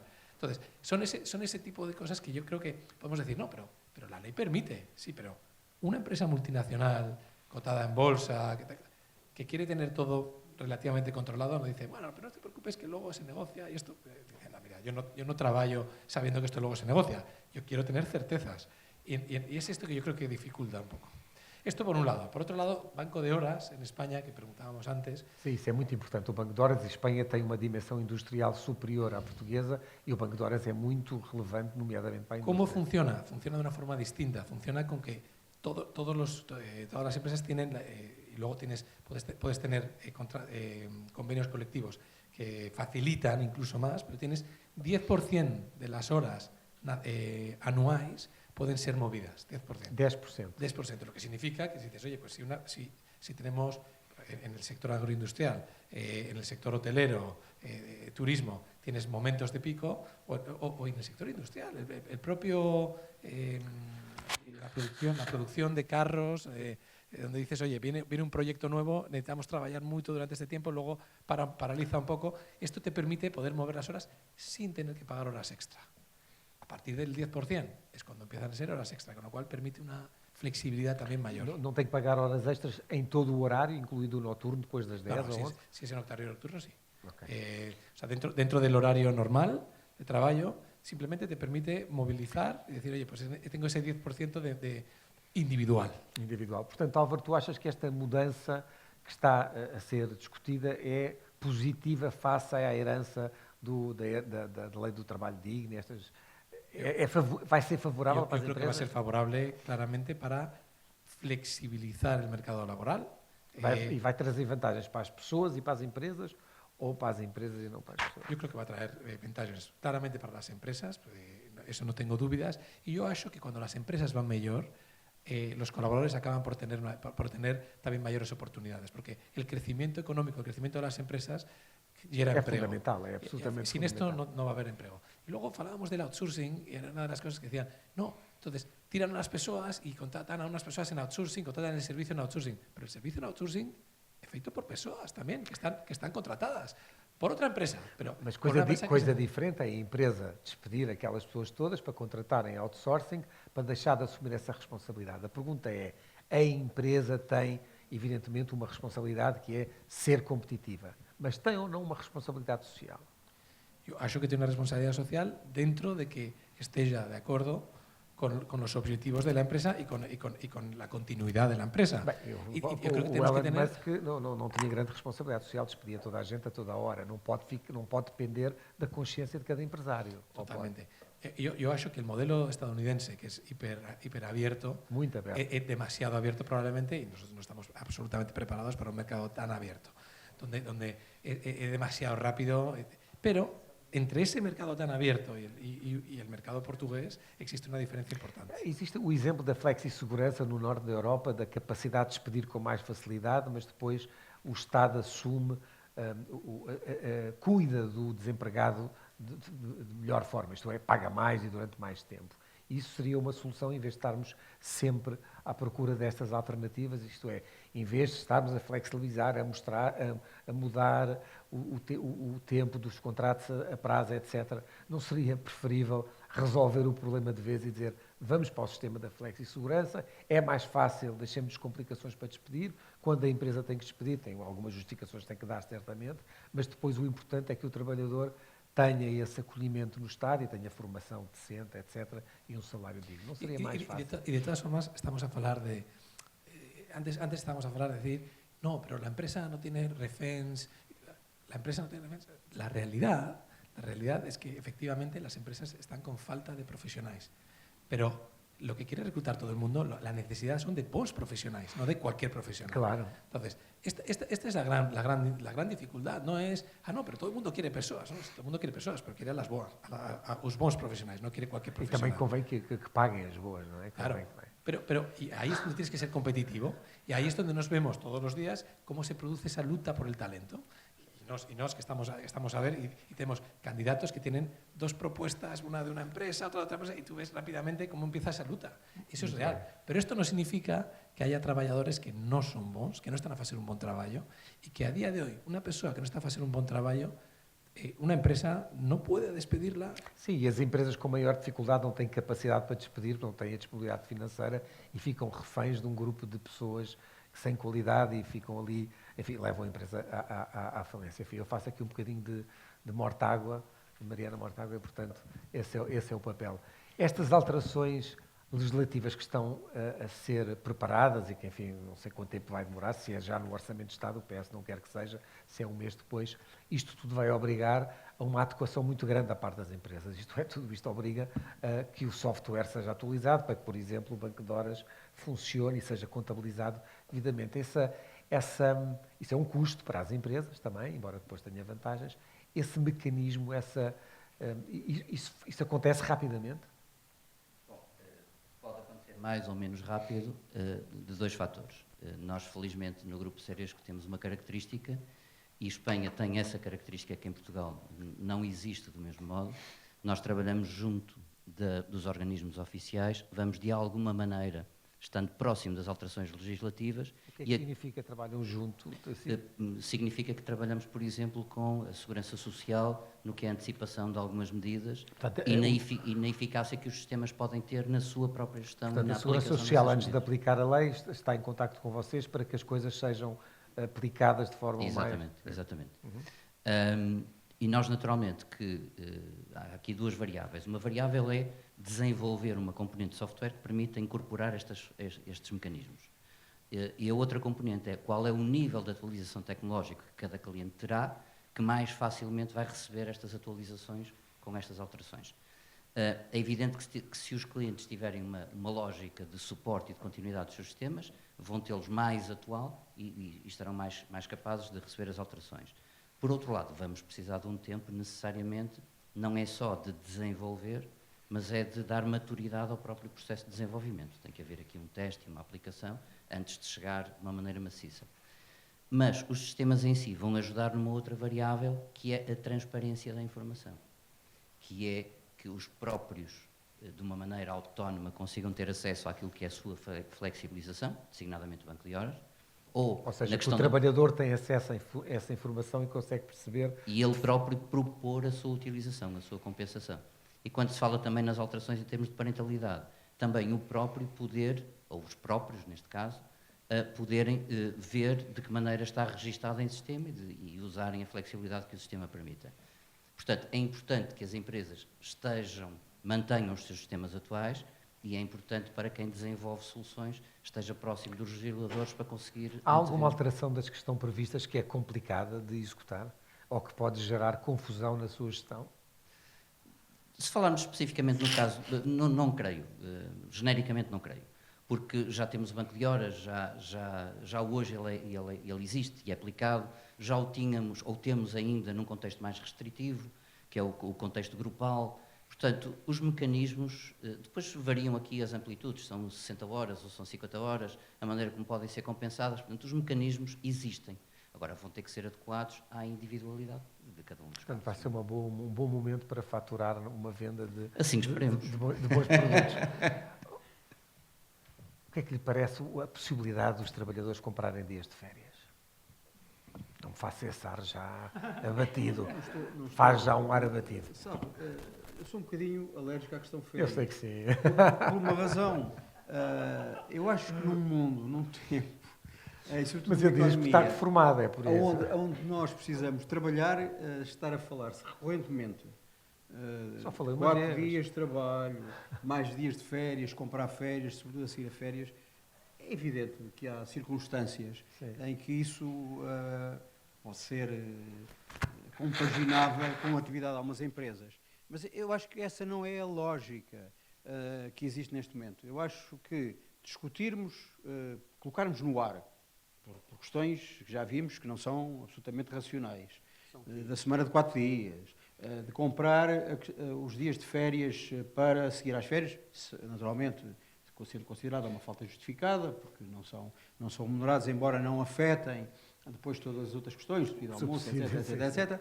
Bom, parece-me que não é o essencial, quer dizer, não é isso que está absolutamente em causa, sobretudo num tempo em que, em muitas circunstâncias, face à atual legislação, já não são as empresas que determinam a questão dos dias de férias. As pessoas agora, as pessoas agora até já gozam as férias de tal maneira repartidas, não para necessidade das empresas e da questão da organização do trabalho. É porque as pessoas gostam agora. Gostam de ir uma semana ou 10 dias, para depois juntam... Você faz soar isso como se fosse um crime terrível, querer tirar algumas férias. Não é um caminho terrível. Mas devia haver limitações a isso, Jorge. André, é evidente que se falar às pessoas do turismo, se é agradável ter aqueles pontos, mais uns dias e mais 2 dias a seguir aos dias de férias, para as pessoas poderem usufruir e gastarem por aí fora, assim, eles estão satisfeitos.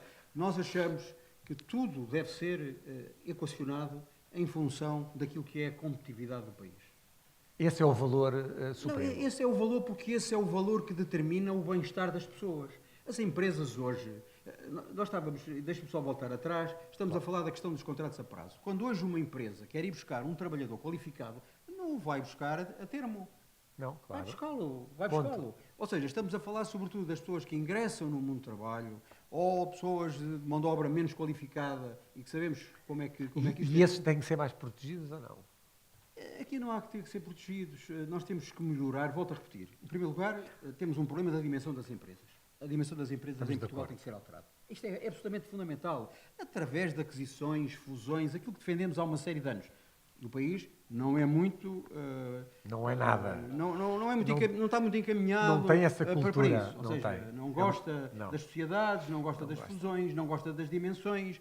Em não geral, gosta dos sócios. Não, ou seja, nós não sei se gostamos uns dos outros, quer dizer, porque temos esta, e perdoa-se-me dizer isto, temos às vezes algumas atitudes que são aquelas que na realidade nos trouxeram a este caminho, que é uma economia com pouco crescimento, pouco competitiva e pouco produtiva. E a produtividade é uma coisa complexa, mas na realidade é outro dos problemas que temos. Depende muito das empresas e da capacidade tecnológica Depende da capacidade, da dimensão das empresas, mas sobretudo depende de uma questão absolutamente fundamental. Nós nunca determinamos um desígnio. Qual é o desígnio de Portugal? O que é que nós queremos fazer? O que é que nós queremos ser? Industriais, empresariais, serviços? E isto é absolutamente fundamental. Queremos sobreviver, é o que parece, não é? Mas isso é pouco, porque o sobreviver traz-nos sempre a estas discussões, a esta espécie de pântano em que vivemos constantemente. Que está, nós podíamos crescer mais, nós estamos a crescer acima da média europeia. Estamos. Ei, mas que coisa extraordinária. Quando a Europa, Se tivéssemos que a crescer menos, era que, pior. aliás é o nosso principal mercado, na maioria dos produtos. No caso do meu setor, onde trabalhei 45 anos, o agroalimentar é a Europa. É a Espanha, aqui logo em primeiro lugar, quase com 30%, e depois é o resto por aí fora. E sabemos o estado em que está. Portanto, nós temos que, decididamente, levantar-nos de manhã, todos, primeiro os decisores, e perguntar como é que estão as vendas. Tudo o resto é favorável a esta pergunta e à resposta ao final do dia. O que é que vendemos ao final do dia de hoje? Quando eu digo vendemos, não é assim estilo comerciante, é na realidade o que é que o país cresceu. O que é que fizemos para que ele crescesse? Como é que nós podemos avançar para outras economias, exportar mais, criar marcas? Nós não temos marcas. Nós, na maior parte dos setores, não temos marcas de referência. As nossas marcas, as maiores que temos em Portugal, quando chegam aos mercados internacionais, são gotas d'água, mas são mínimas, gotas d'água pequenas, quase sim. inexistentes. Portanto, é nisto que nós efetivamente nos temos que focar. Vou dizer que nos discursos dos últimos meses está subjacente a estas questões todas a questão da competitividade, do crescimento económico, etc. Está, mas está subliminarmente. Não é isso que está na primeira ordem do dia. Portanto, para responder à questão das férias, eu respondi com alguma graça. Essas são questões que têm que ser analisadas. Acho que são as empresas que sabem como é que as coisas podem efetivamente funcionar. Se as empresas acharem que em vez de 20 dias tem que dar 22 dias, as empresas é que devem ver isso em função do mérito. É outra coisa que nunca falamos. Nós queremos nivelar todas as pessoas da mesma maneira. Não queremos avaliar ninguém. Aliás, a maior parte das empresas, sobretudo as de média e pequena dimensão, têm uma enorme dificuldade na questão das avaliações. Claro. Fazem-nas, mas depois não são capazes de as pôr em prática, porque muitas das avaliações, na realidade, face à forma como elas estão construídas, dariam direito a coisas absolutamente desagradáveis, que ninguém quer enfrentar, face à dificuldade de mão de obra. Ou seja, em primeiro lugar, muitos dos políticos, não são todos, felizmente, e temos agora exemplo de que há alguns que estão despertos e acordados para a coisa, não são todos, felizmente. Quem são? Não estão Diga não aos sei, não nomes. faço a mínima ideia. São aqueles que são e aqueles que não são. Há uma coisa que é de facto importante. A maior parte das pessoas não vive a realidade. Vive na sua bolha, nem sei se é ideológica, porque eu acho que isso nem A sua bolha de conforto. a sua bolha de estar bem com os meninos, estar bem com as pessoas, querer agradar à sua franja, normalmente que vota nele. Ora, os gestores votam nele quando ele tem resultados. Quando não tem resultados, é o primeiro a ir para a rua, é o primeiro que está na linha da frente para ir para a rua. Portanto, quer dizer, nós temos que encarar de uma vez por todas esta questão. Temos grandes virtudes como povo, como país, temos grandes virtudes, mas temos um grande déficit. E nós temos que começar a tratar do déficit. É claro que podemos agora dizer que começamos a tratar do déficit exaltando as qualidades que nós temos, de povo afável, com uma grande comida, com essa coisa toda, ou nós vamos, na realidade, elencar aquilo que são as nossas necessidades e trabalhar, de facto, para o crescimento. Há mais ou menos 9, 10 anos que ninguém fala-se das exportações só quando saem lá os Não dados diga estatísticos. isso não é Fala-se verdade. muito pouco. Não diga Fala-se isso. muito pouco. Não Há 10 diga anos isso. atrás, todos os dias, a questão da ordem do dia é Desde como é que podemos 2011 crescer só nas se fala exportações. das exportações, crescemos André, dos 30% para os 50%. Sabe bem, Jorge, sabe bem o que quer dizer. A qualidade do nosso produto tem que ser, de facto, transformado. Não, a nossa qualidade é boa. Sim. O que nós temos é uma dificuldade, na realidade, de implementar as nossas formas. E uma delas tem a ver com esta questão da flexibilidade. A flexibilidade e a adaptação da legislação laboral.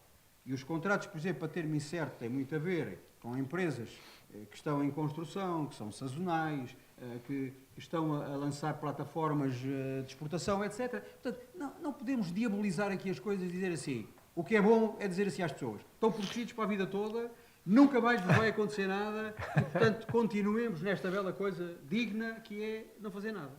Esta legislação atual tira-nos, de facto, competitividade. A que está, se não for aprovada, se chumbar, é um cenário possível. Eu, aliás, tenho a suspeita de que o próprio Primeiro-Ministro não está particularmente empenhado na aprovação da legislação, daí a gestão um pouco aos zigue-zagues que tem feito deste processo. Se a legislação não for aprovada, isto penaliza a criação de emprego, penaliza a competitividade do país. Ou deveria ser feita uma versão mais curta, atingindo uma ou duas áreas que nos pode identificar como Yo essenciais? lo primero que acho es que si eles se pusieran de acordo, los dos principais partidos, é unha pena isto que estaba a falar Partido no inicio, Socialista, decir, finalmente el Partido Socialista non va a estar Já se posto para fora. nada, se ha puesto de fora. Isto dificulta todo, porque o grande problema que temos efectivamente es que cuando la legislación está mudando, cada vez que muda el gobierno, 3 a 3 anos, É, ou é, 4 a 4 anos. no é lo más favorable para las empresas. Este senhor agradece, né? Bueno, para algunas empresas es fantástico, efectivamente, pero para el resto del tejido empresarial es dramático. Es dramático porque los investidores que vienen de fuera, Claro. porque los que están... A insegurança é terrível. A incerteza. Por eso Está. Não está? Pifou? Tem aqui o segundo. entonces, ¿esto va a ser un drama total si no va para adelante? Vamos a mantenernos tal como estábamos. O drama é que teniendo la oportunidad de mellorar, no fasamos. Si no se aprueba, va a caer todo. No va a caer todo, va a seguir todo como estaba. Si se aprueba, tenemos la oportunidad de mellorar. Acho que sí. E qual eram as 2 ou 3 áreas que acharia absolutamente centrais, em vez de ter estas alterações, que são mais de 100 alterações ao Código de Trabalho, é de facto uma obra tipicamente portuguesa, quer dizer, levantamos tudo, é um inferno total. Porque não mexer em 2 ou 3 áreas, e quais eram as áreas que alteraria? Bueno, que sin ninguna duda el tema de la flexibilidad de los contratos y yo iría além do que está acá.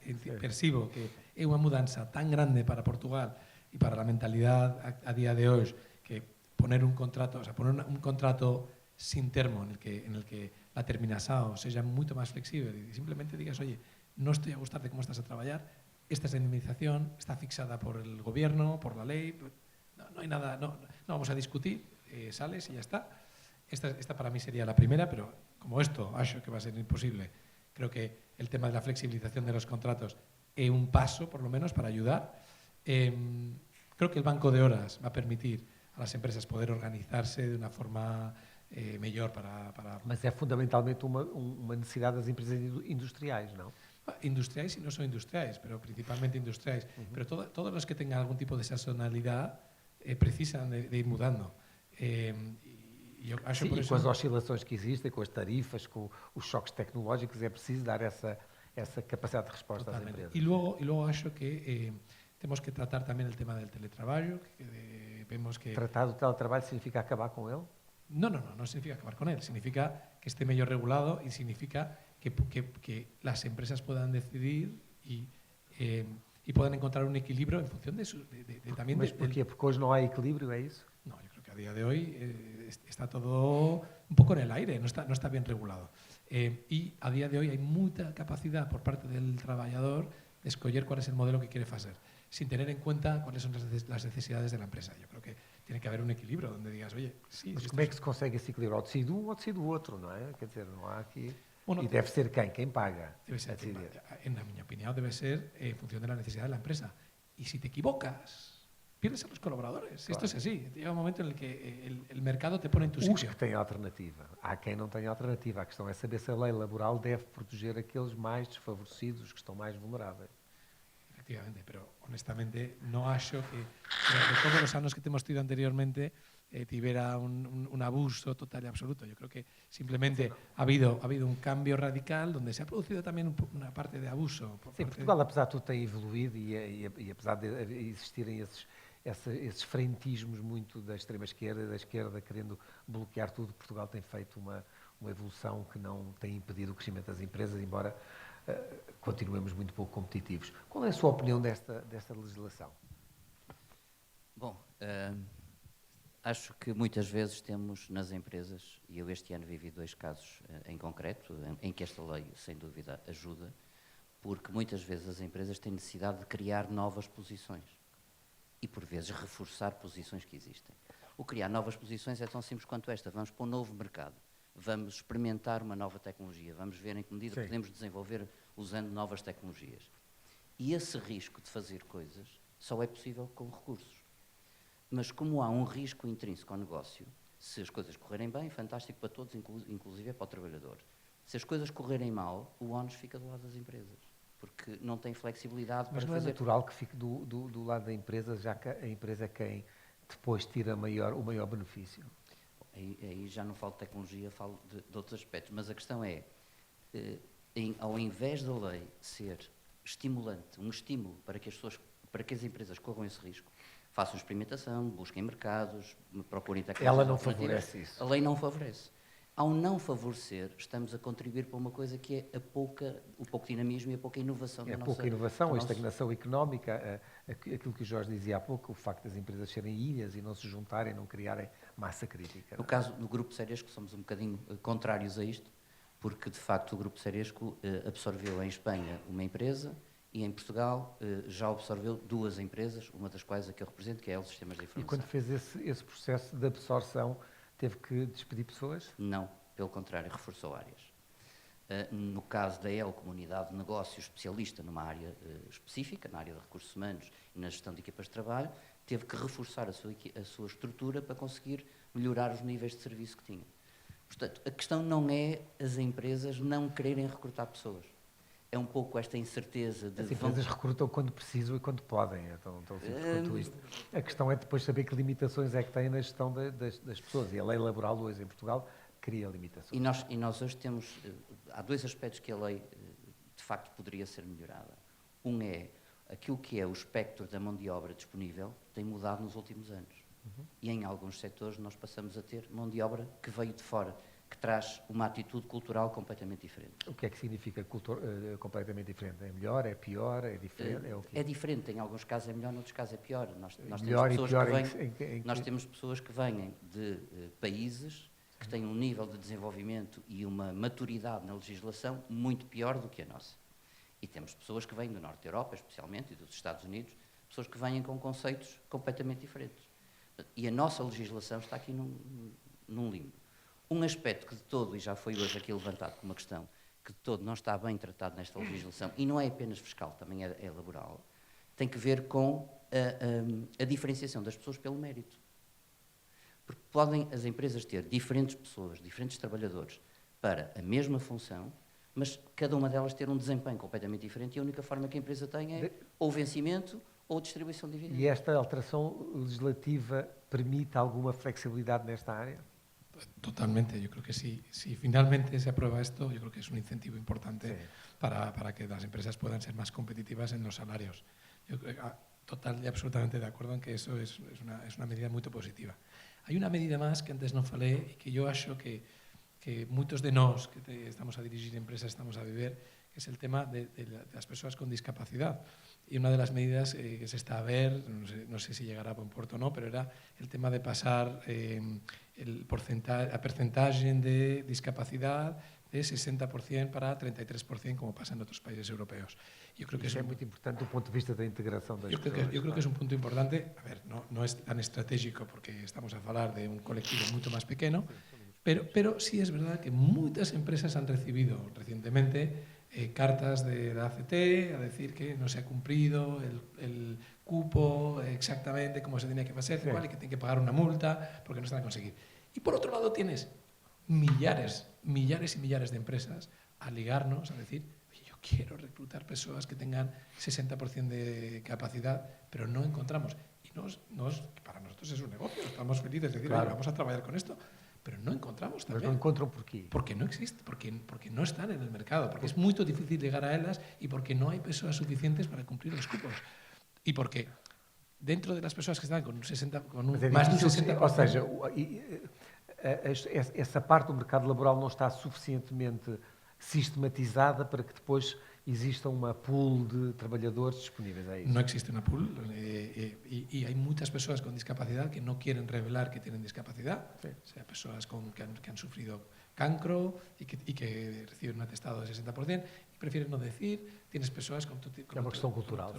Y hay muchas personas que no llegas a saber que tienen ese tipo de discapacidad, pero independientemente tienes millares de empresas a querer reclutar personas y poder hacer esa acción social y no conseguem. Y millares de personas que tienen entre un 33% y un 60% de discapacidad que tendrían una oportunidad fantástica y no pueden porque no están dentro de la ley. Muito bem, estamos nos instantes finais. Eu daria a palavra a cada um para uma nota final daquilo que considere, Jorge, importante deixar aqui como mensagem. A nota final tem que ser uma nota global, ou seja, temos todos que nos capacitar de que... É preciso trabalhar. Isso eu acho... E que é preciso ser competitivo. E é preciso ser competitivo. Mas isso é intrínseco a todas as atividades e a todas as alterações e revisões de legislação. Temos que nos capacitar de que a revisão desta legislação é absolutamente fundamental, crucial para melhorar a competitividade do país. E deixarmos de aceitar como dogmas aqueles estigmas que nos colocam de atrasos civilizacionais, contra-reformas, etc. Porque isso não existe, isso não é verdade, isso não corresponde àquilo que é a realidade. Esta legislação, a revisão da legislação, não estou a dizer que é nestes termos que está, mas os princípios que enumera são de facto 100 alterações. São muitas alterações. São muitas alterações, mas são as que são. Já agora deixa-me fazer a pergunta, acha normal o Governo não ter anunciado na campanha eleitoral que ia fazer esta alteração? Quer dizer, Isto é só para ser mal. Não, quer dizer, nada. Só me coloca perguntas difíceis. Eu sei lá se era normal terem anunciado ou não. O que eu sei que é normal é quando as dificuldades que se colocam ao país são colocadas e estão à discussão pública.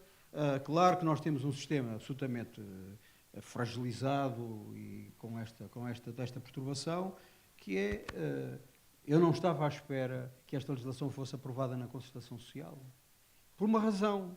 Porque há empresários, mas há uma grande falta de organizações sindicais. Sim, não existe um verdadeiro sindicalismo em Portugal. Aliás, pela primeira vez... Com força, quer dizer, tem a representação, tem o título, mas não representam quase ninguém. Sim, hoje em dia estão muito desvalorizados. E eu sinto isso como um problema. Nós precisávamos de ter... interlocutores e não temos. Dá só esta nota. Durante 4 décadas, a Fiat... na Itália não teve uma única greve. E porquê? Porque tinha um sindicato interlocutor forte com capacidade de negociar para trabalhadores. E tinha como CEO o Agnelli que negociava com eles. Tinha o que tinha. O nosso problema aqui é, na realidade, uma falta de interlocutores. Portanto, a revisão desta legislação acho que é absolutamente imperativa e, portanto, considero-a como um dado absolutamente positivo para a competitividade do país. Uma nota final.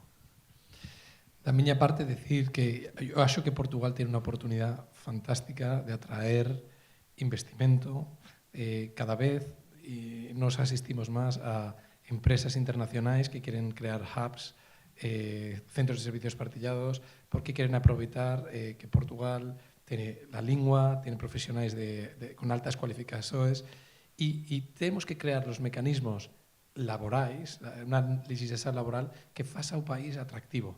Si sabemos tratar esto, yo creo que podemos beneficiar de una oportunidad que está ahora mismo en el mercado. Só faltou dizer beneficiar mais ainda, porque na verdade temos atraído empresas, hubs, etc. Isso tem acontecido. Efectivamente, beneficiar más ainda. Pero nos normalmente, cuando estos proyectos están a ser decididos, nos tenemos muchas reuniones con empresas que ainda no decidieron y que están a ver varias localizaciones.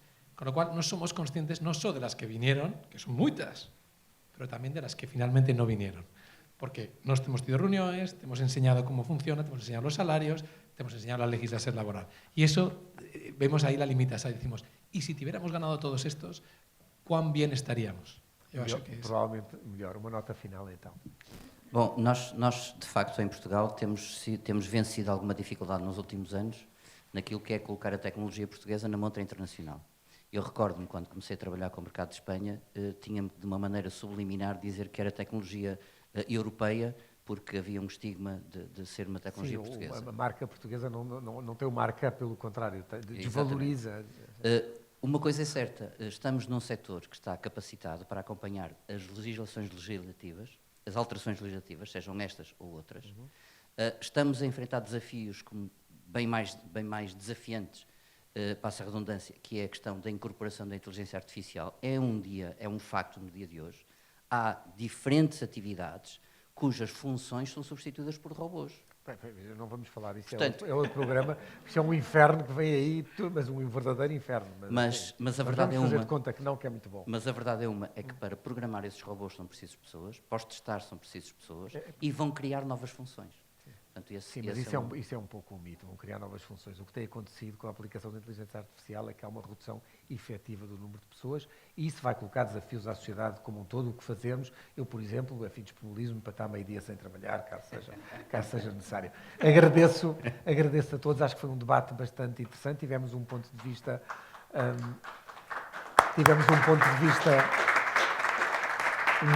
mais alinhado com o Governo a abrir, tivemos um segundo ponto de vista desalinhado com o Governo da autora da legislação que vai ser agora revista e depois tivemos aqui pessoas que conhecem o terreno que nos permitiram identificar os pontos que podem fazer de facto a diferença. Eu agradeço aos três e enfim, continuaremos no Jornal de Económica a fazer estas pequenas conferências e convido-vos a estar na terça-feira, na conferência anual, vai ser sobre a União Europeia, que está no centro das nossas vidas e que vamos falar de imigração, vamos falar de economia, vamos falar de segurança, vamos falar de investimento e, portanto, eu convido-vos a estar presentes porque vai ser uma manhã e um início de tarde bem passados. Muito obrigado.